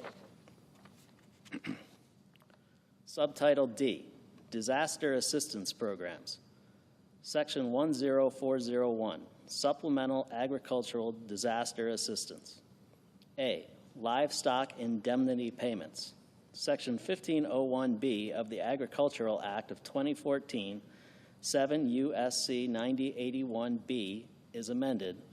1, by striking paragraph 2 and inserting the following. 2, payment rates. A, losses due to predation.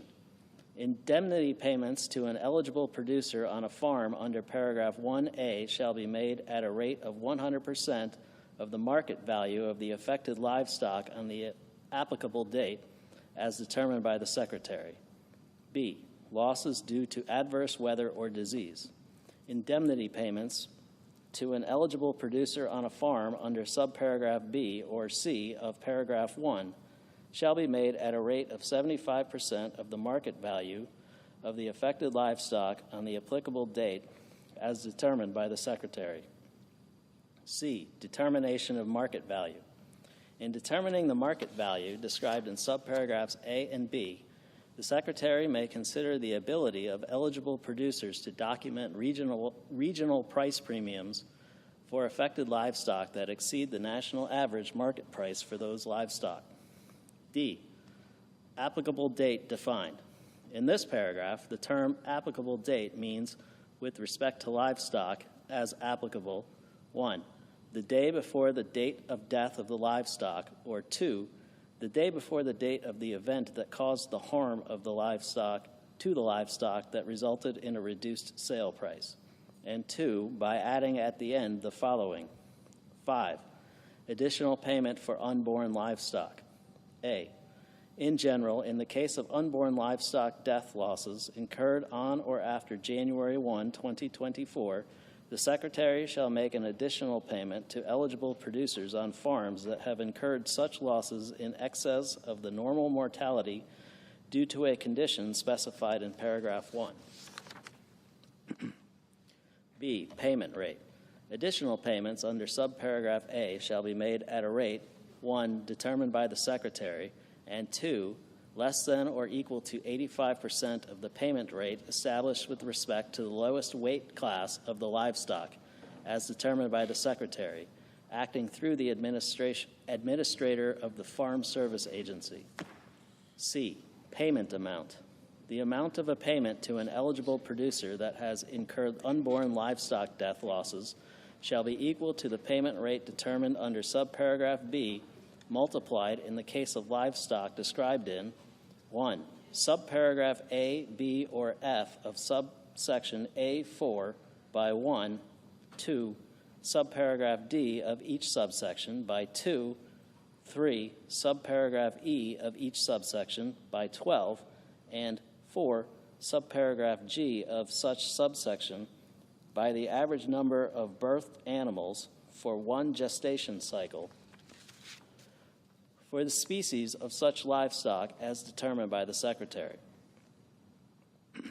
D, unborn livestock death losses defined. In this paragraph, the term unborn livestock death losses means losses of any livestock described in subparagraph A, B, D, E, F, or G of subsection A4 that was gestating on the date of the death of the livestock. B, Livestock Forage Disaster Program, Section 1501 C3D21 of the Agricultural Act of 2014, 7 U.S.C. 9081 C3D21 is amended, 1, by striking 1 monthly payment and inserting 2 monthly payments, and 2, by striking county for at least 8 consecutive and inserting the following: county for not less than AA, 4 consecutive weeks during the normal grazing period for the county, as determined by the Secretary, shall be eligible to receive assistance under this paragraph in an amount equal to 1 monthly payment using the monthly payment rate determined under subparagraph B or BB, 7 of the previous 8 consecutive. C, emergency assistance for livestock, honeybees, and farm-raised fish. 1, in general, Section 1501D of the Agricultural Act of 2014, 7 U.S.C. 9081D, is amended by adding at the end the following: 5, assistance for losses due to bird depredation. A, definition of farm-raised fish. In this paragraph, the term farm-raised fish means fish propagated and reared in a controlled freshwater environment. B, payments. Eligible producers of farm-raised fish, including fish grown as food for human consumption, shall be eligible to receive payments under this subsection to aid in the reduction of losses due to piscivorous birds. C, payment rate. 1. In general, the payment rate for payments under subparagraph B shall be determined by the Secretary, taking into account 1. Costs associated with the deterrence of piscivorous birds. 2. The value of lost fish and revenue due to bird depredation. And 3. Costs associated with disease loss from bird depredation. 2. Minimum rate. The payment rate for payments under subparagraph B shall be not less than $600 per acre of farm-raised fish. D. Payment amount. The amount of a payment under subparagraph B shall be the product obtained by multiplying 1. The applicable payment rate under subparagraph C, and 2. 85% of the total number of acres of farm-raised fish that the eligible producer has in production for the calendar year. 2. Emergency assistance for honeybees. In determining honeybee colony losses eligible for assistance under Section 1501D of the Agricultural Act of 2014, 7 U.S.C. 9081D, the Secretary shall utilize a normal mortality rate of 15%. D. Tree Assistance Program. Section 1501E of the Agricultural Act of 2014, 7 U.S.C. 9081E, is amended, 1. In paragraph 2B by striking 15%, adjusted for normal mortality, and inserting normal mortality, and 2. In paragraph 3, A, in subparagraph A1 by striking 15% mortality, adjusted for normal mortality, and inserting normal mortality, and B, in subparagraph B, 1, by striking 50 and inserting 65, and 2, by striking 15% damage or mortality, adjusted for normal tree damage and mortality, and inserting normal tree damage or mortality. Subtitle E, Crop Insurance. Section 10501, Beginning Farmer and Rancher Benefit. A, Definitions. 1. In general, Section 502B3 of the Federal Crop Insurance Act, 7 U.S.C. 1502B3, is amended by striking 5 and inserting 10.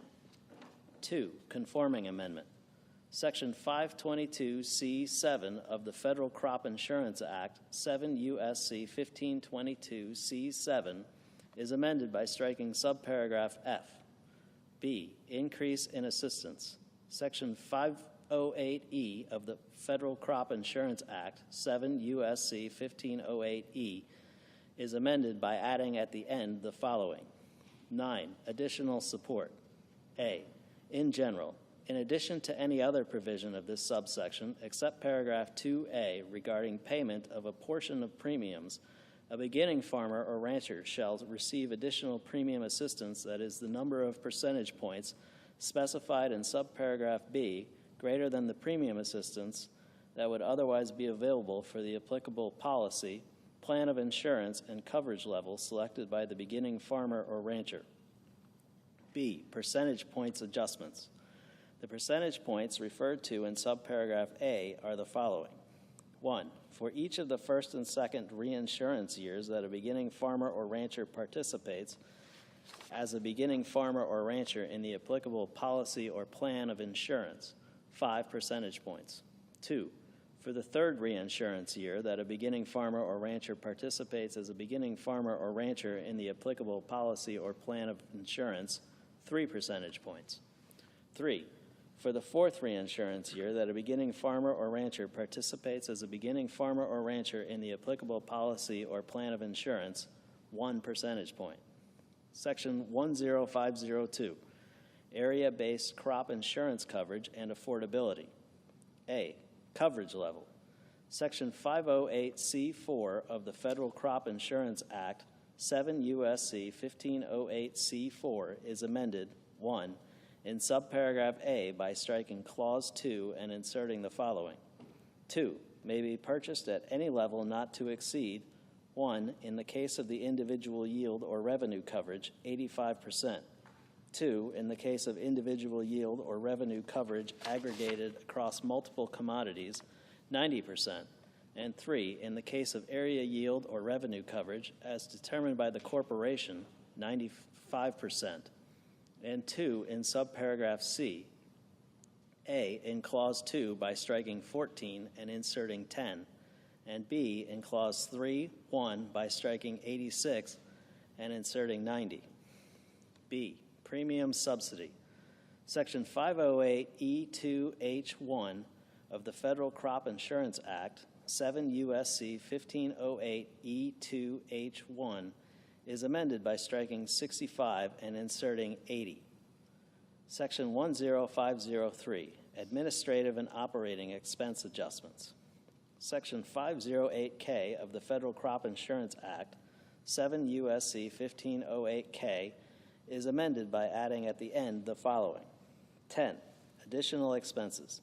A, in general, beginning with the 2026 reinsurance year and for each reinsurance year thereafter, in addition to the terms and conditions of the standard reinsurance agreement, to cover additional expenses for loss adjustment procedures, the corporation shall pay an additional administrative and operating expense subsidy to approved insurance providers for eligible contracts. B, payment amount. In the case of an eligible contract, the payment to an approved insurance provider required under subparagraph A shall be the amount equal to 6% of the net book premium. C, definitions. In this paragraph, 1, eligible contract. The term eligible contract, 1, means a crop insurance contract entered into by an approved insurance provider in an eligible state, and 2, does not include a contract for AA, catastrophic risk protection under subsection B, BB, an area-based plan of insurance or similar plan of insurance as determined by the corporation, or CC, a policy under which an approved insurance provider does not incur loss adjustment expenses as determined by the corporation. 2, eligible state. The term eligible state means a state in which, with respect to an insurance year, the loss ratio for eligible contracts is greater than 120% of the total net book premium written by all approved insurance providers. 11, specialty crops. A, minimum reimbursement. Beginning with the 2026 reinsurance year and for each reinsurance year thereafter, the rate of reimbursement to approved insurance providers and agents for administrative and operating expenses with respect to crop insurance contracts covering agricultural commodities described in section. Everybody's making immigration proposals these days. Let me add mine to the mix. Call it the Limbaugh laws. First, you immigrate to our country, you have to speak the native language. You have to be a professional or an investor. No unskilled workers allowed. Also, there'll be no special bilingual programs in the schools with the Limbaugh laws, no special ballots for elections, no government business will be conducted in your language. Foreigners will not have the right to vote or hold political office. If you're in our country, you cannot be a burden to taxpayers. You are not entitled to welfare or food stamps or other government goodies. You can come if you invest here, an amount equal to 40,000 times a daily minimum wage. If not, stay home. But if you want to buy land, it'll be restricted. No waterfront, for instance, and as a foreigner, you have to relinquish individual rights to the property. And another thing, you don't have the right to protest. You're allowed no demonstrations, no foreign flag waving, no political organizing, no bad-mouthing our president or... This is Rush Limbaugh. Rush Limbaugh speaking truth. ...his policies. You're a foreigner. Shut your mouth or get out. And if you come here illegally, you're going to jail. Now, you think the Limbaugh laws are harsh? Well, every one of the laws I just mentioned are actual laws of Mexico today. That's how the Mexican government handles immigrants to their country. Yet Mexicans come here illegally and protest in our streets. How do you say double standard in Spanish? How about no mas? Rush Limbaugh speaking the truth. This was years ago. Rush Limbaugh died recently, 4 years ago. But he spoke to something that nobody foresaw, or for what's the word I'm looking for? Foreknew. Foresaw. Anyway, otherwise, guys, let's talk about Zohar for a sec. Zoharn is a man who is the mayoral candidate, Democratic Socialist, and his views are most certainly very controversial. How could one most certainly look at him and see this man who is, I don't know, somebody who's going to save New York City? I don't think so. In fact, I know so, because socialism, we know, doesn't work. And he wants to institute it. There's a crazy video that I want to show you before I continue on with the sort of radical views that I say that he has. Because otherwise, I think we need to point these out. Because we can't just, blindly look at somebody and trust them because we want to. Because it all sounds good on the surface level. No, most certainly not. We have to look at the facts. We have to look at everything. And as some people say, without a biased opinion. So as I look for this video, by the way, over 130 Iranians have been arrested. Some of them just very involved in the Iranian regime. So let's take a look at this video here.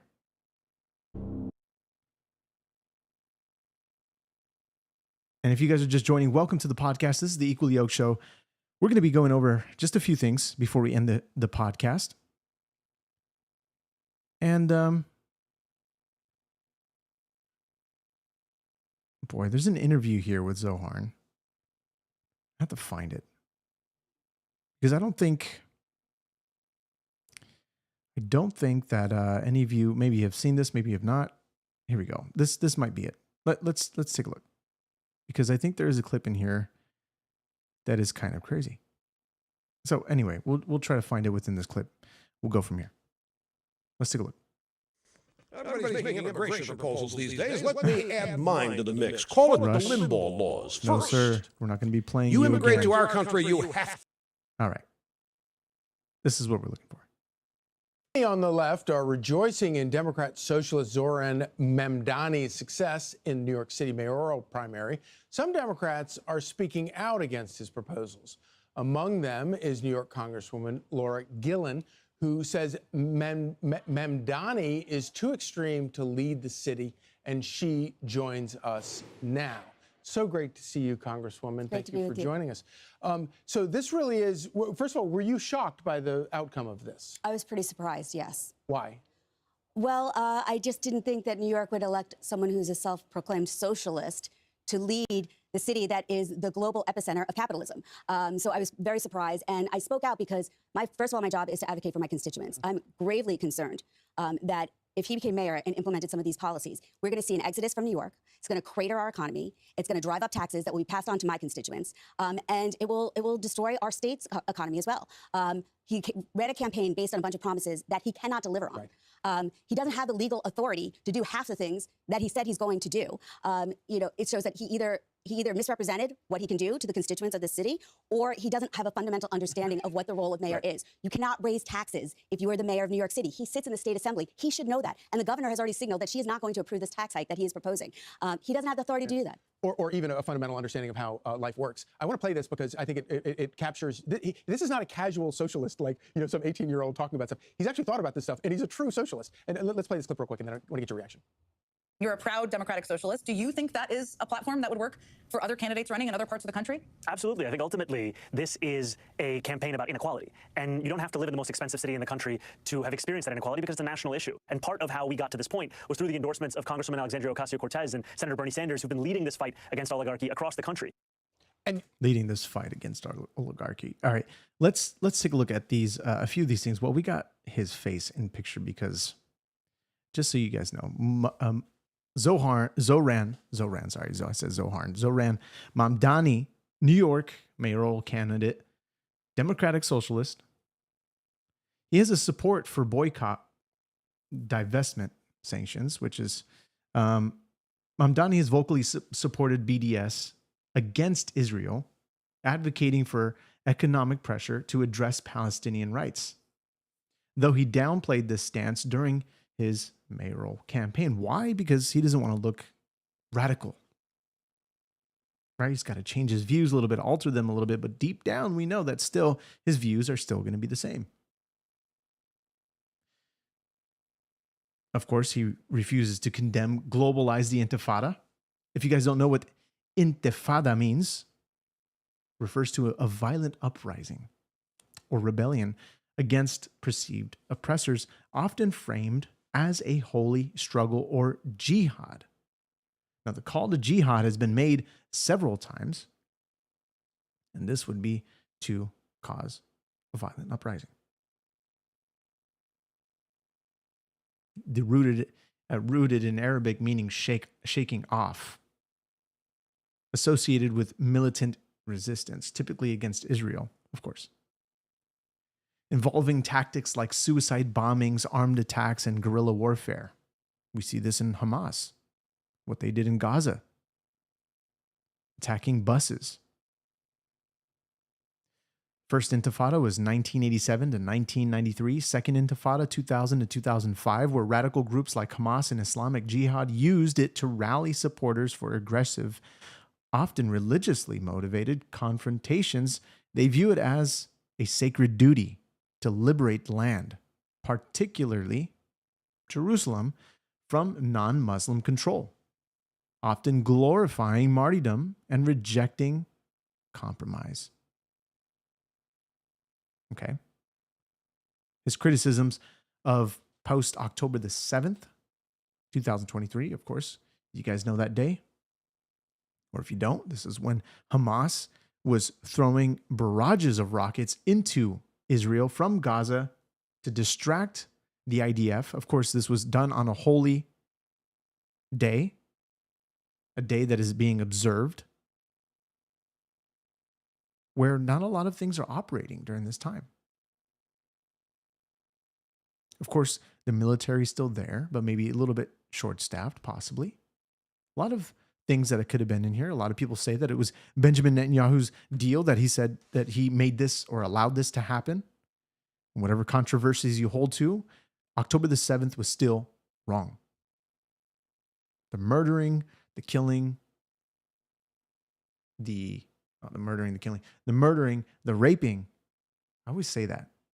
The murdering, the killing. Well, I guess murder and kill can be two different things, technically, I guess. Hostage taking of over 200. Anyways, he declined to condemn the phrase globalized intifada, describing it as a call for equality and Palestinian human rights, which, of course, that's not what it means. Including the U.S. Holocaust Museum labeled it as endorsing violence against Jews, leading to accusations of anti-Semitism, which he denied. His first statement after the Hamas attack on October the 7th focused on condemning Israel's government and occupation without criticizing Hamas, drawing, of course, ire from Jewish leaders. When you're not criticizing Hamas for what they did, you're probably going to side with them for what they did.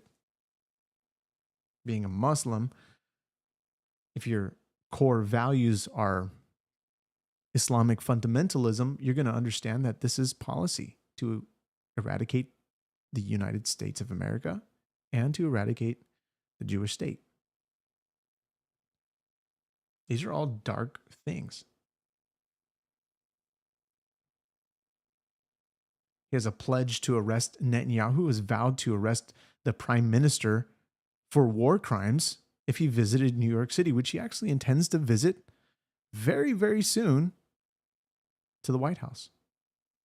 How is he going to do this exactly if he vows to arrest the Israeli prime minister? Acknowledgement of Israel's right to exist, which I think they've proven it by now. They have the right to defend themselves, most certainly. They have the capabilities and the technologies to do it. Actually, most of the Nobel Peace Prizes are actually Jewish. Did you guys know that? Interesting.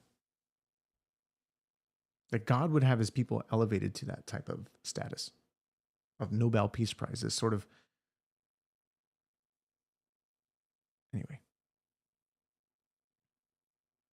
Mamdani stated in May 2025 that Israel has a right to exist but upholds international law, a position that drew backlash from pro-Palestinian activists who opposed any recognition of Israel, of course. This may be the case with him. Maybe, I'm speculating here, based on his other views of globalize the Intifada, doesn't necessarily acknowledge Israel's right to exist because of what I just explained to you with what Intifada is.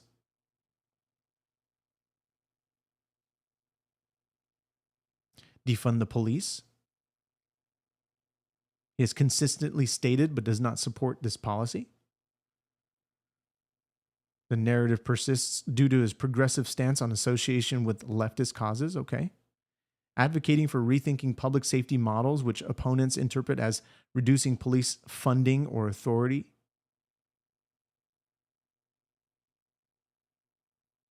Tax increases.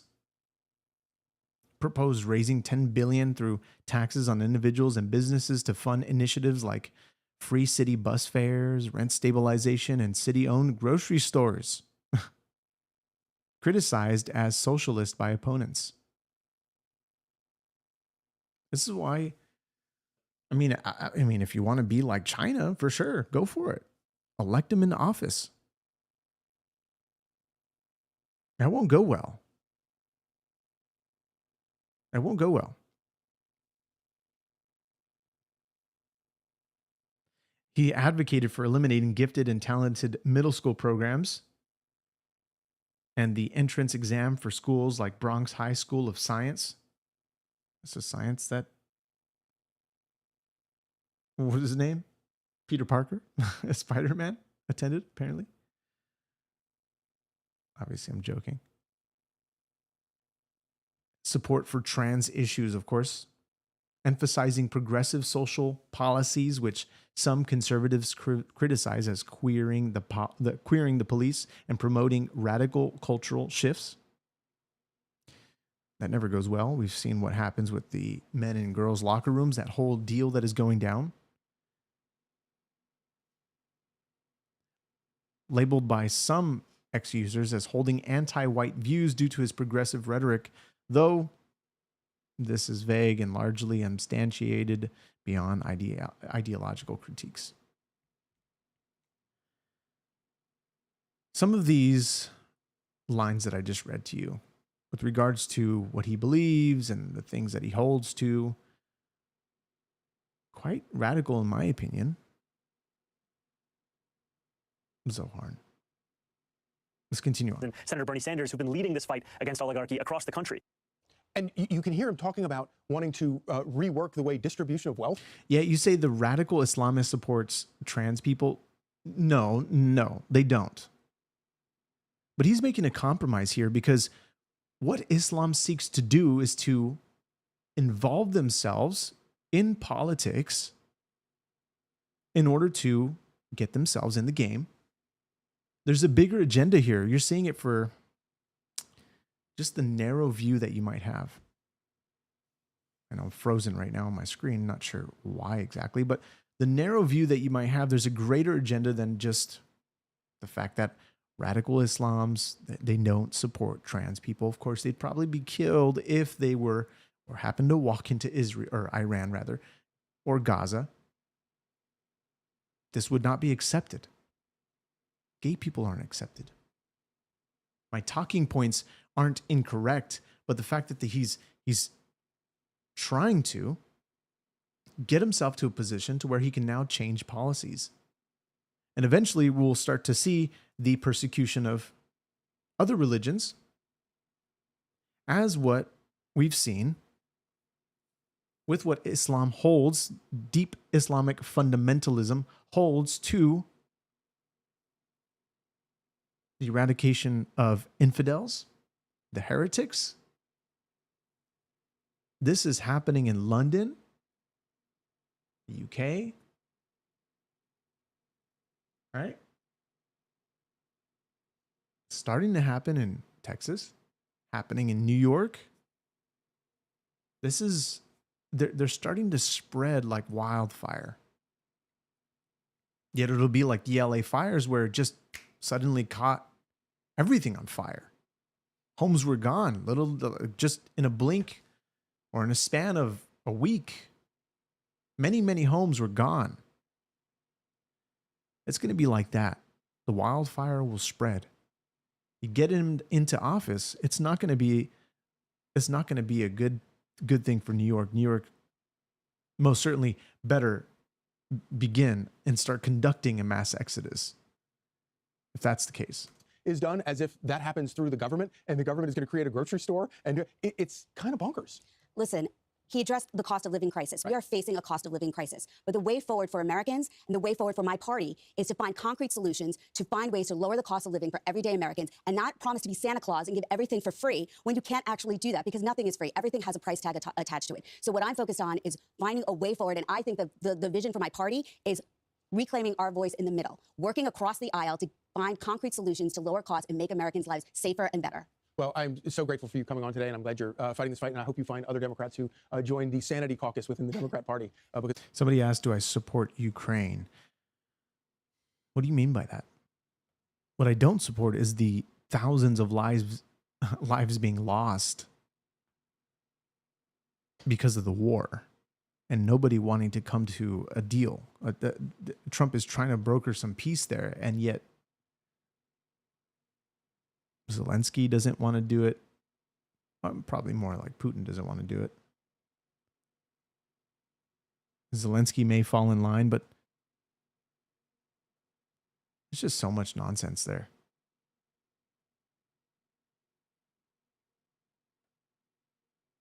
So let's hope this leads to the collapse of society. Why? Why would we want that, though? We wouldn't want a collapse of society. How would we live? That doesn't look good. Not at all.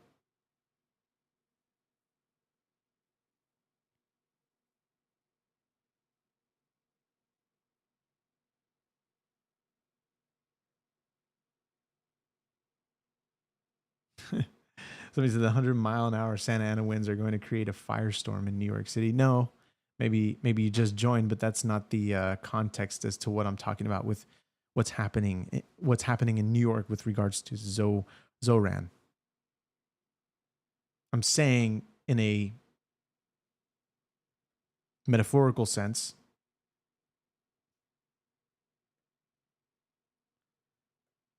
I hate humanity. Wow, that's terrible.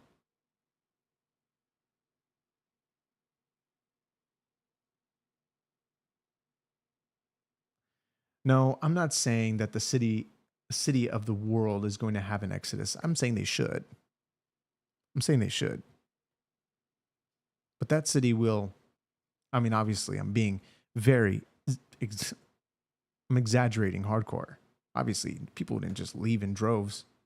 Do I condemn Hamas? Absolutely 100%. I probably know your next question after that.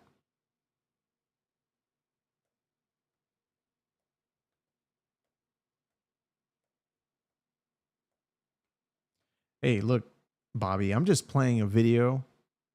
This is a Democrat, House Democrat, who's warning her own party with regards to Mamdani's agenda. That even she sees his policies as radical. And that's not typical of Democrats. They typically like to agree with each other, even if things seem radical. I mean, it might not be radical in their eyes, of course. But otherwise,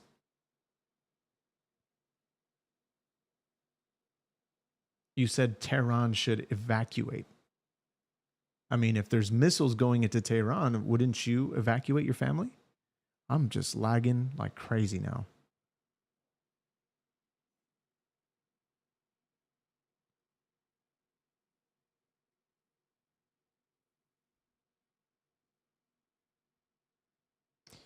wild stuff that we're looking at here. And I mean, what are we going to do? This is a state that has not been running, just like California, has been in complete shambles because of Democrat rule in, of course, New York City and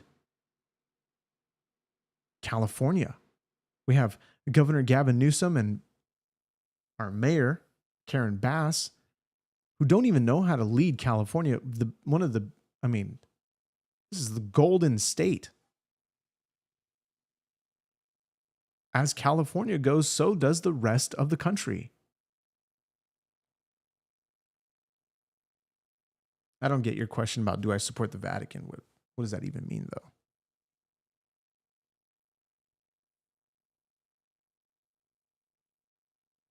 Crazy.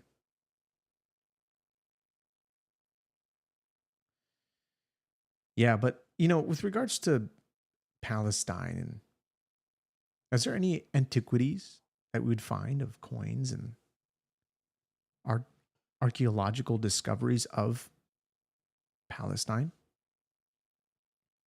No, we find that of Israel. We find artifacts of the Jewish people, the Jewish nation.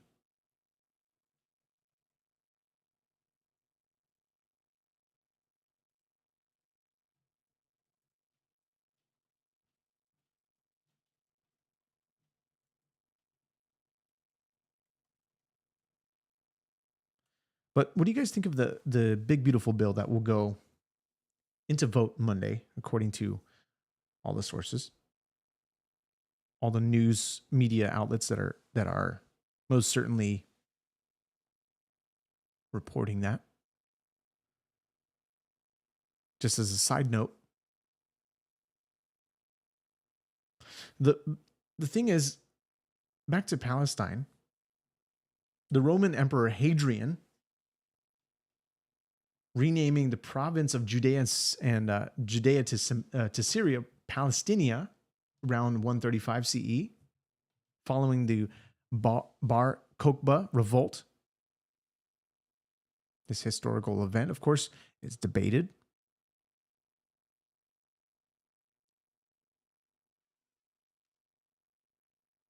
But before renaming, the region was called Judea, a name tied to the Jewish people. Of course, Judea comes from the name, the word Jude, Jew, Judah, Judea, Samaria, that area, the region known as the West Bank, Jewish people and their historical kingdom. The province included Judea, Samaria, Galilee, and parts of the surrounding areas under Roman control since 6 CE. The Bar Kokhba revolt was a major Jewish uprising against the Roman rule led by Simon Bar Kokhba. The revolt, I think this guy was actually considered a messiah at this time, if I'm not mistaken, but I could be wrong. The revolt was brutally suppressed, resulting in significant loss of life, forced displacements, and destruction of Jewish communities. Palestina, derived from the Greek Palestine, used as early as the 5th century BC by Herodotus to describe a region between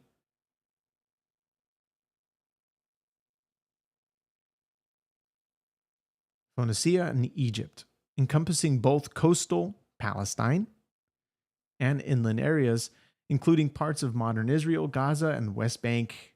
The name likely stems from Palashet, which is Philistia in Hebrew, referring to Palestinians,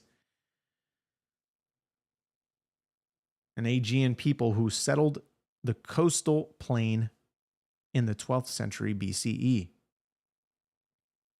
Hadrian's decision after crushing the Bar Kokhba revolt, Hadrian renamed the province Syria Palestinia and refounded Jerusalem as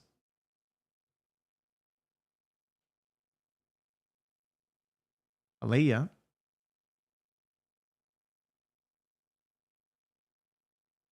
capital Capitolina.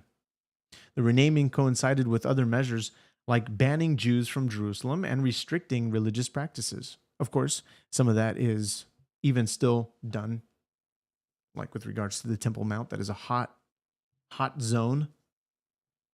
But they've been lately starting to slowly but surely allow them to pray on the Temple Mount.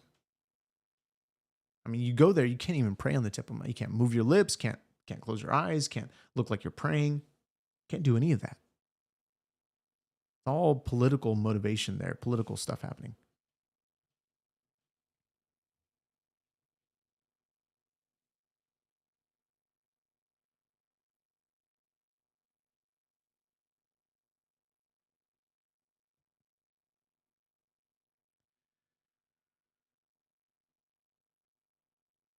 Say, so you're in favor of Native Americans reclaiming the United States.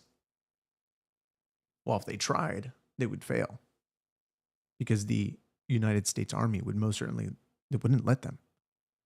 But they've given them land, and they most certainly have become rich because of gambling. Most of these casinos are on Native American lands, or owned by Native Americans. I mean, I haven't looked too much into this. Did they sell these lands? Maybe. I mean, these lands are given to the Native Americans. That's way out of my understanding here, but I'm not in favor of Native Americans reclaiming the United States, because then it would probably result in a lot of bloodshed.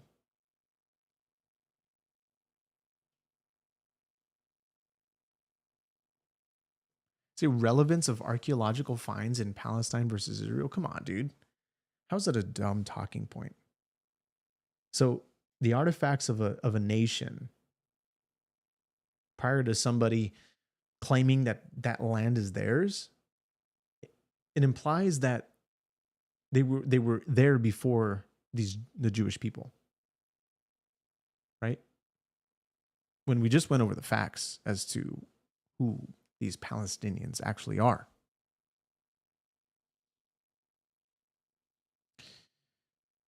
So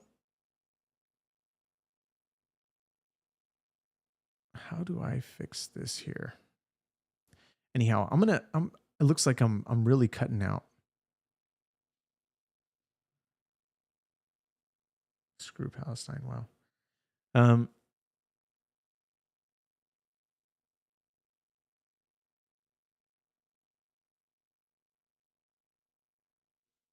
Will Charles ask for forgiveness and repent for his lie and bearing a false witness against or about Palestine and artifacts? No, I would not. Because the Jewish people, the Jewish nation, is the land that God gave to his people. Genesis 12:3. This whole conversation that happened with Tucker and, Senator Ted Cruz, I mean, I'd say he actually butchered it.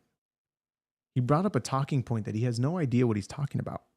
Kind of, right? Just goes on starting with, well, I had, when I grew up in Sunday school, this is what I heard was to do, right? And then Tucker Carlson with his comments with regards to, oh, well, where in the Bible is that? I mean, he already knew, because he knew what he was asking, because he says it's in Genesis. Goes on to question a senator who, quite frankly, is not a Bible scholar. He's a senator. This is what he does. So if anybody wants to most certainly look for answers on this subject, should go to somebody who studies the text to understand what that even means in the first place. When you look at the passage,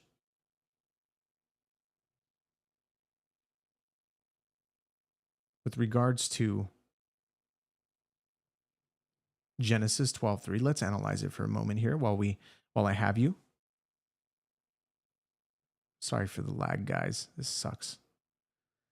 It says, now the Lord said to Abraham, or Abram rather, he was Abram before he was Abraham, go from your country and your kindred, which is your family, and your father's house to the land that I will show you, which is that land eventually being Israel, or rather, this is the land of Canaan that he's referring to, but this land, Canaan, would eventually be Israel. That I will show you, and I will make you a great nation, and I will bless you and make your name great so that you will be a blessing. I will bless those who bless you, and him who, curses you, it says dishonor in this translation, but dishonors you, I will curse. And in you all the families of the earth shall be blessed. As all the families of the earth shall be blessed. So this is referring to a land that eventually the family of Abraham will inherit. We see as history progresses, the Israelites are, God tells Abraham, that eventually the Israelites are going to be under captivity for 420 so years. And at some point, I'm getting stuffy up in here. At some point, Moses will come into the picture, and he will most certainly bring out the land, the nation of Israel, into the land that God had promised them. And so he does as he promises. And eventually we come to a point in Joshua. Let's go to Joshua really quick. Because Joshua lays out, and there's a part where it just gets, you could say really boring. But in the story of Joshua, we have a lot of conquering going on, where they go and they eventually destroy. This kings defeated by Moses. Now these are the kings of the land whom the people of Israel defeated and took possession of their land beyond the Jordan towards the sunrise and the valley of Arnon. Now all the land that is actually supposed to be Israel is not even currently Israel's, right? It belongs to other nations, but otherwise at some point that land will be theirs.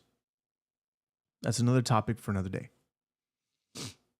The valley of the Arnon to Mount Hermon with all the Arba eastward,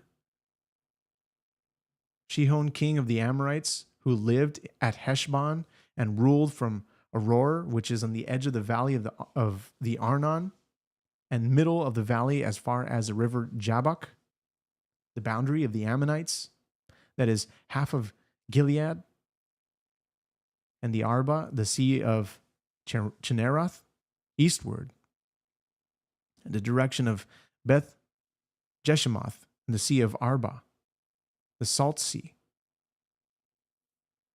southward of the foot of the slopes of Pisgah, and Og, king of Bashan, one of the remnant of Rephaim, who lived at Ashtaroth, and at Edrei, and ruled over Mount Hermon and Seleka, and all Bashan to the boundary of the Geshurites and the Maccathites, and half over the Gilead to the boundary of Shihon, king of Heshbon. Moses, the servant of the Lord, and the people of Israel defeated them, and Moses, the servant of the Lord, gave their land for their possession to the Reubenites and the Gadites and half tribe of Manasseh. Eventually we get to the point to where it says land still to be conquered. Joshua's old and advanced in years. God says to him, yet you are old and advanced in years, and there remains yet very much land to possess. This is the land that yet remains, all the regions of the Philistines and all those of the Geshurites from the Shihor, which is east of Egypt, northward to the boundary of Ekron. It is counted as Canaanite. There are 5 rulers of the Philistines, those of Gaza, Ashdod, Ashkelon, Gath, and Ekron, those of the Avim in the south, all in the land of the Canaanites. And Merah belongs to the Sidonians, and to Aphek and the boundary of the Amorites, the land of the Gebalites, Lebanon. You get it, right? It keeps going. Keeps going. And so eventually we come to a point to where Joshua tells specific tribes to go in and take the land that was promised to them from Moses. We eventually get there, but it's a lot of this stuff. Moses gave an inheritance to the half tribe of Manasseh. It was allotted to the half tribe of Manasseh, to the tribe of the people of Manasseh, according to their clans. Their region extended from Mahanaim through all Bashan and whole kingdom of Og, king of Bashan, and the towns of Jair, which are Bashan, 60 cities, and half Gilead, and Asheroth and Edreel, the cities of the kingdom of Og in Bashan, and all were allotted to the people of Machir, the son of Manasseh, for the half tribe of the people of Machir, according to their clans. And it goes on and on and on and on. Right? We keep going. And inheritance west of the Jordan keeps going. Caleb's request and inheritance. Of course, the Levites don't get any land. Allotment for Judah. It keeps going. This is the inheritance of the tribe of the people of Judah, according to their clans. The cities belong to the tribes of the people of Judah in the extreme south, toward the boundary of Edom, were Kabzeel, Eder, Jagur, Kinna. I'm saying these and I'm butchering the names. Of course, these are Hebrew names. It goes on and on and on and on. This is the allotment of land to these tribes and these clans. And it goes on and on and on. This is historical documentation, yet everybody's going to deny this and say, well, the Bible's a book of fairy tales. Well, you are most certainly entitled to your opinion.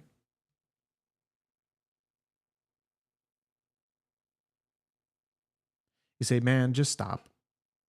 I gave you multiple biblical reasons why God and Jesus would be pretty pissed at the modern nation of Israel and the things that they've done to other nations. How would that be so? How would that be so? So even then, God, in the scriptures, we can most certainly look it up.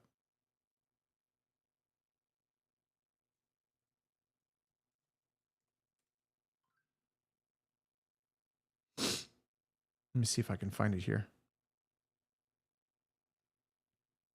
Because I think this is contingent to your comment.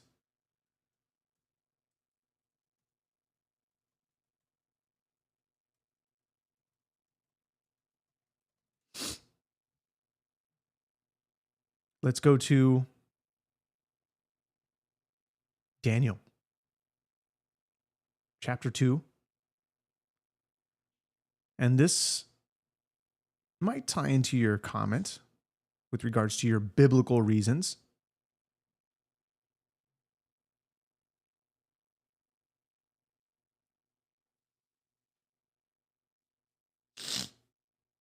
Let's see.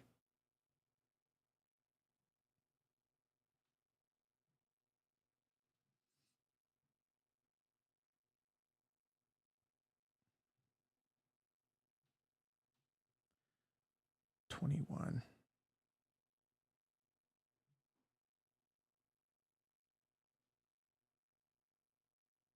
This is Daniel's prayer.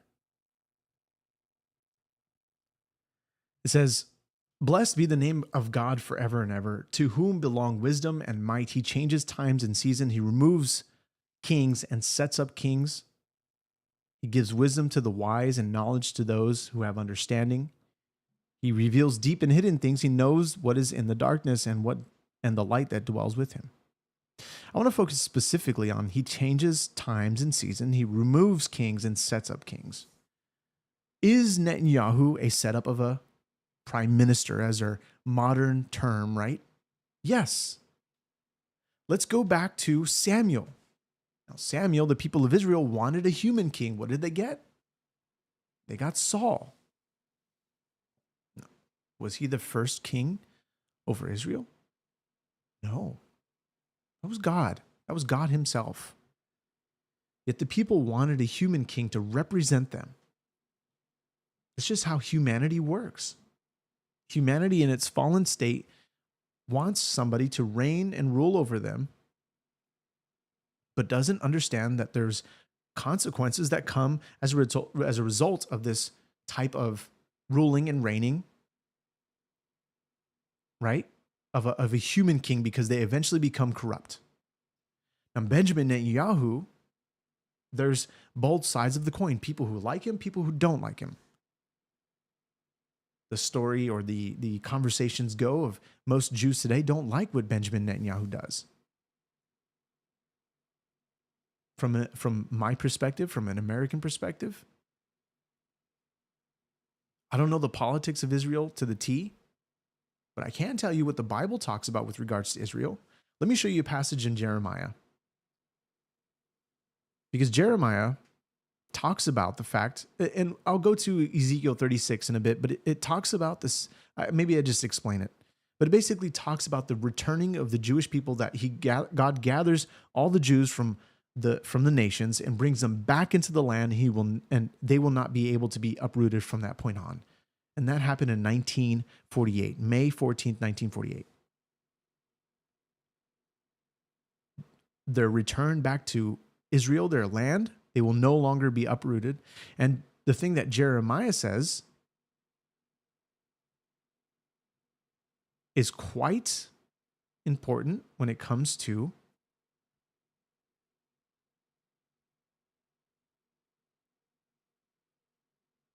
Israel. I believe it might be in Jeremiah 31 or 32. Let's see here.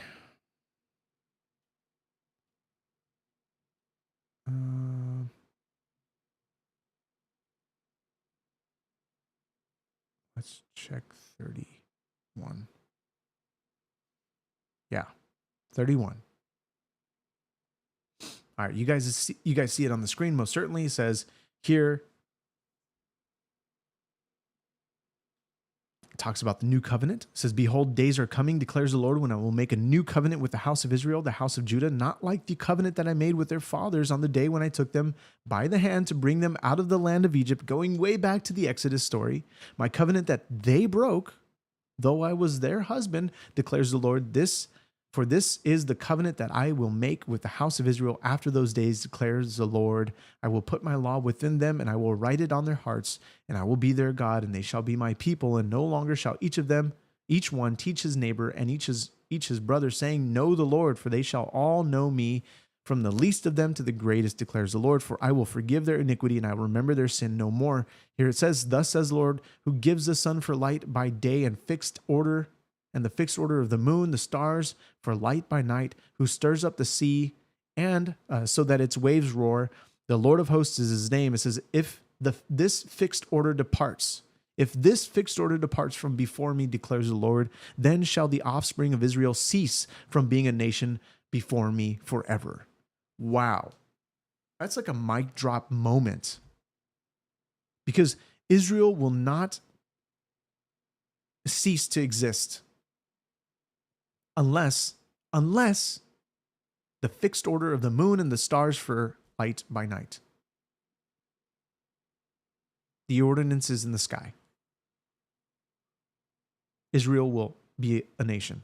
All right, let's go to Ezekiel 36.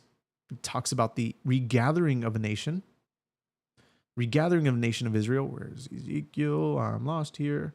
Ezekiel 36. Thanks so much for being with me, guys, here on this podcast. Maybe you guys don't like what I'm talking about here, but I hope you guys open your ears and have ears to hear.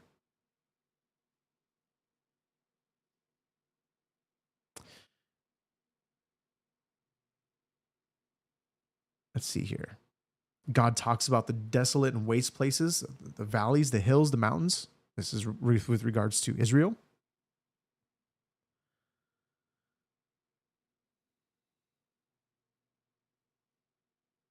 It says,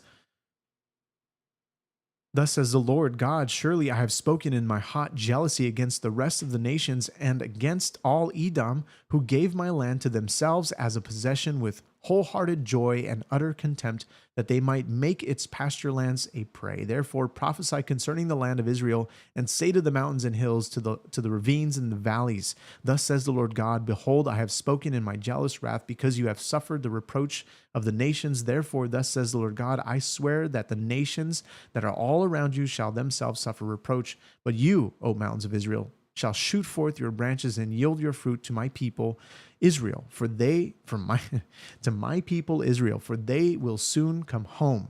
For they will soon come home. For behold, I am for you, and I will turn to you, and you shall be tilled and sown.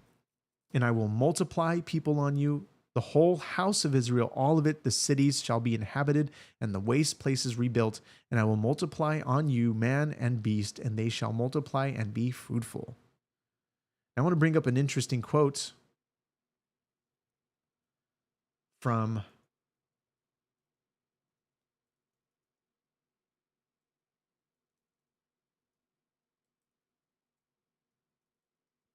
he wanted to see this land called Israel.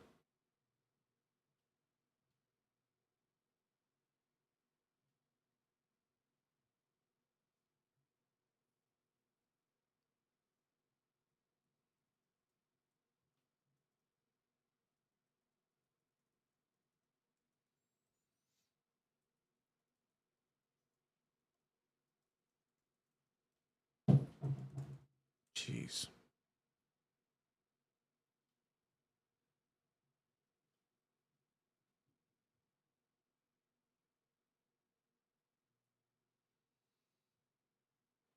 So it says here, Palestine sits in sackcloth and ashes. Over it broods the spell of a curse that has withered its fields and fettered its energies. Where Sodom and Gomorrah reared their domes and towers, that solemn sea now floods the plain, in whose bitter waters no living thing exists. Over whose waveless surface and blistering air hangs motionless and dead, about whose borders nothing grows but weeds, and scattering tufts of cane, and that treacherous fruit that promises refreshment to parched lips, but turns into ashes at the touch. Nazareth is forlorn. About the ford of Jordan, where the hosts of Israel entered the promised land with songs of rejoicing, one finds only a squalid camp of fantastic Bedouins of the desert. Jerusalem, holy Jerusalem, is a pauper village.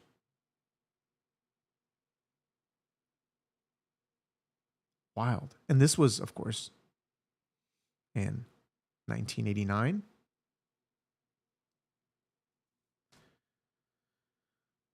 And the Jews weren't there at this time.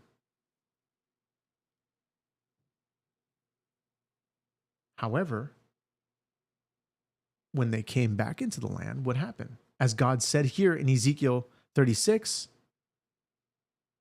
but you, O mountains of Israel, shall shoot forth your branches and yield your fruit to my people.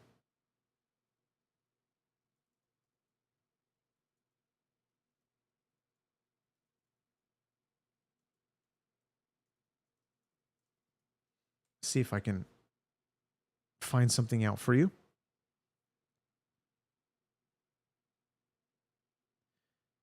This is interesting because Israel is a significant player in global fruit production and export. Despite its small size and challenging environmental conditions, right? The fruit production, according to the Food and Agricultural Organization, FAO, Israel's fruit production increased from 1.45 million metric tons in 2021 to 1.63 million metric tons in 2022. Citrus fruits, oranges, grapefruits, mandarins, and avocados account for approximately 44.8% of this output, with other fruits like bananas, pomegranates, dates, loquats also significant. Israel exported 853 million worth of edible foods and fruits and nuts, including citrus peels and melons, equivalent to approximately 1.42% of total merchandise export. This includes avocados, dates, citrus fruits, right? Europe is the primary market, about 80 to 85% of Israel's fruit exports. North America accounts for about 10%. East Asia, right, which is South Korea, Japan, China, about 5%. The global share, market data. So Mark Twain, describing what he calls Palestine, because we've already went over that, talks about it in the book of Joshua, calling it desolate and unlovely, reflects the region's state under Ottoman rule. But since the late 19th century, both Jews and Arabs farmers developed commercial agriculture. By the way, did you know the richest person in Israel is an Arab? Because when they live according to the Jewish standard, they work, they live in Israel, they will be blessed. They will be blessed. Many families report that they're blessed because they provide, or they what's the word I'm looking for? It starts with a C. They contribute to the economy of Israel. And they begin to see blessing from that because Genesis 12:3 is true. Those who bless you, I will bless. But the one who curses you, I will curse. Very interesting stuff. So,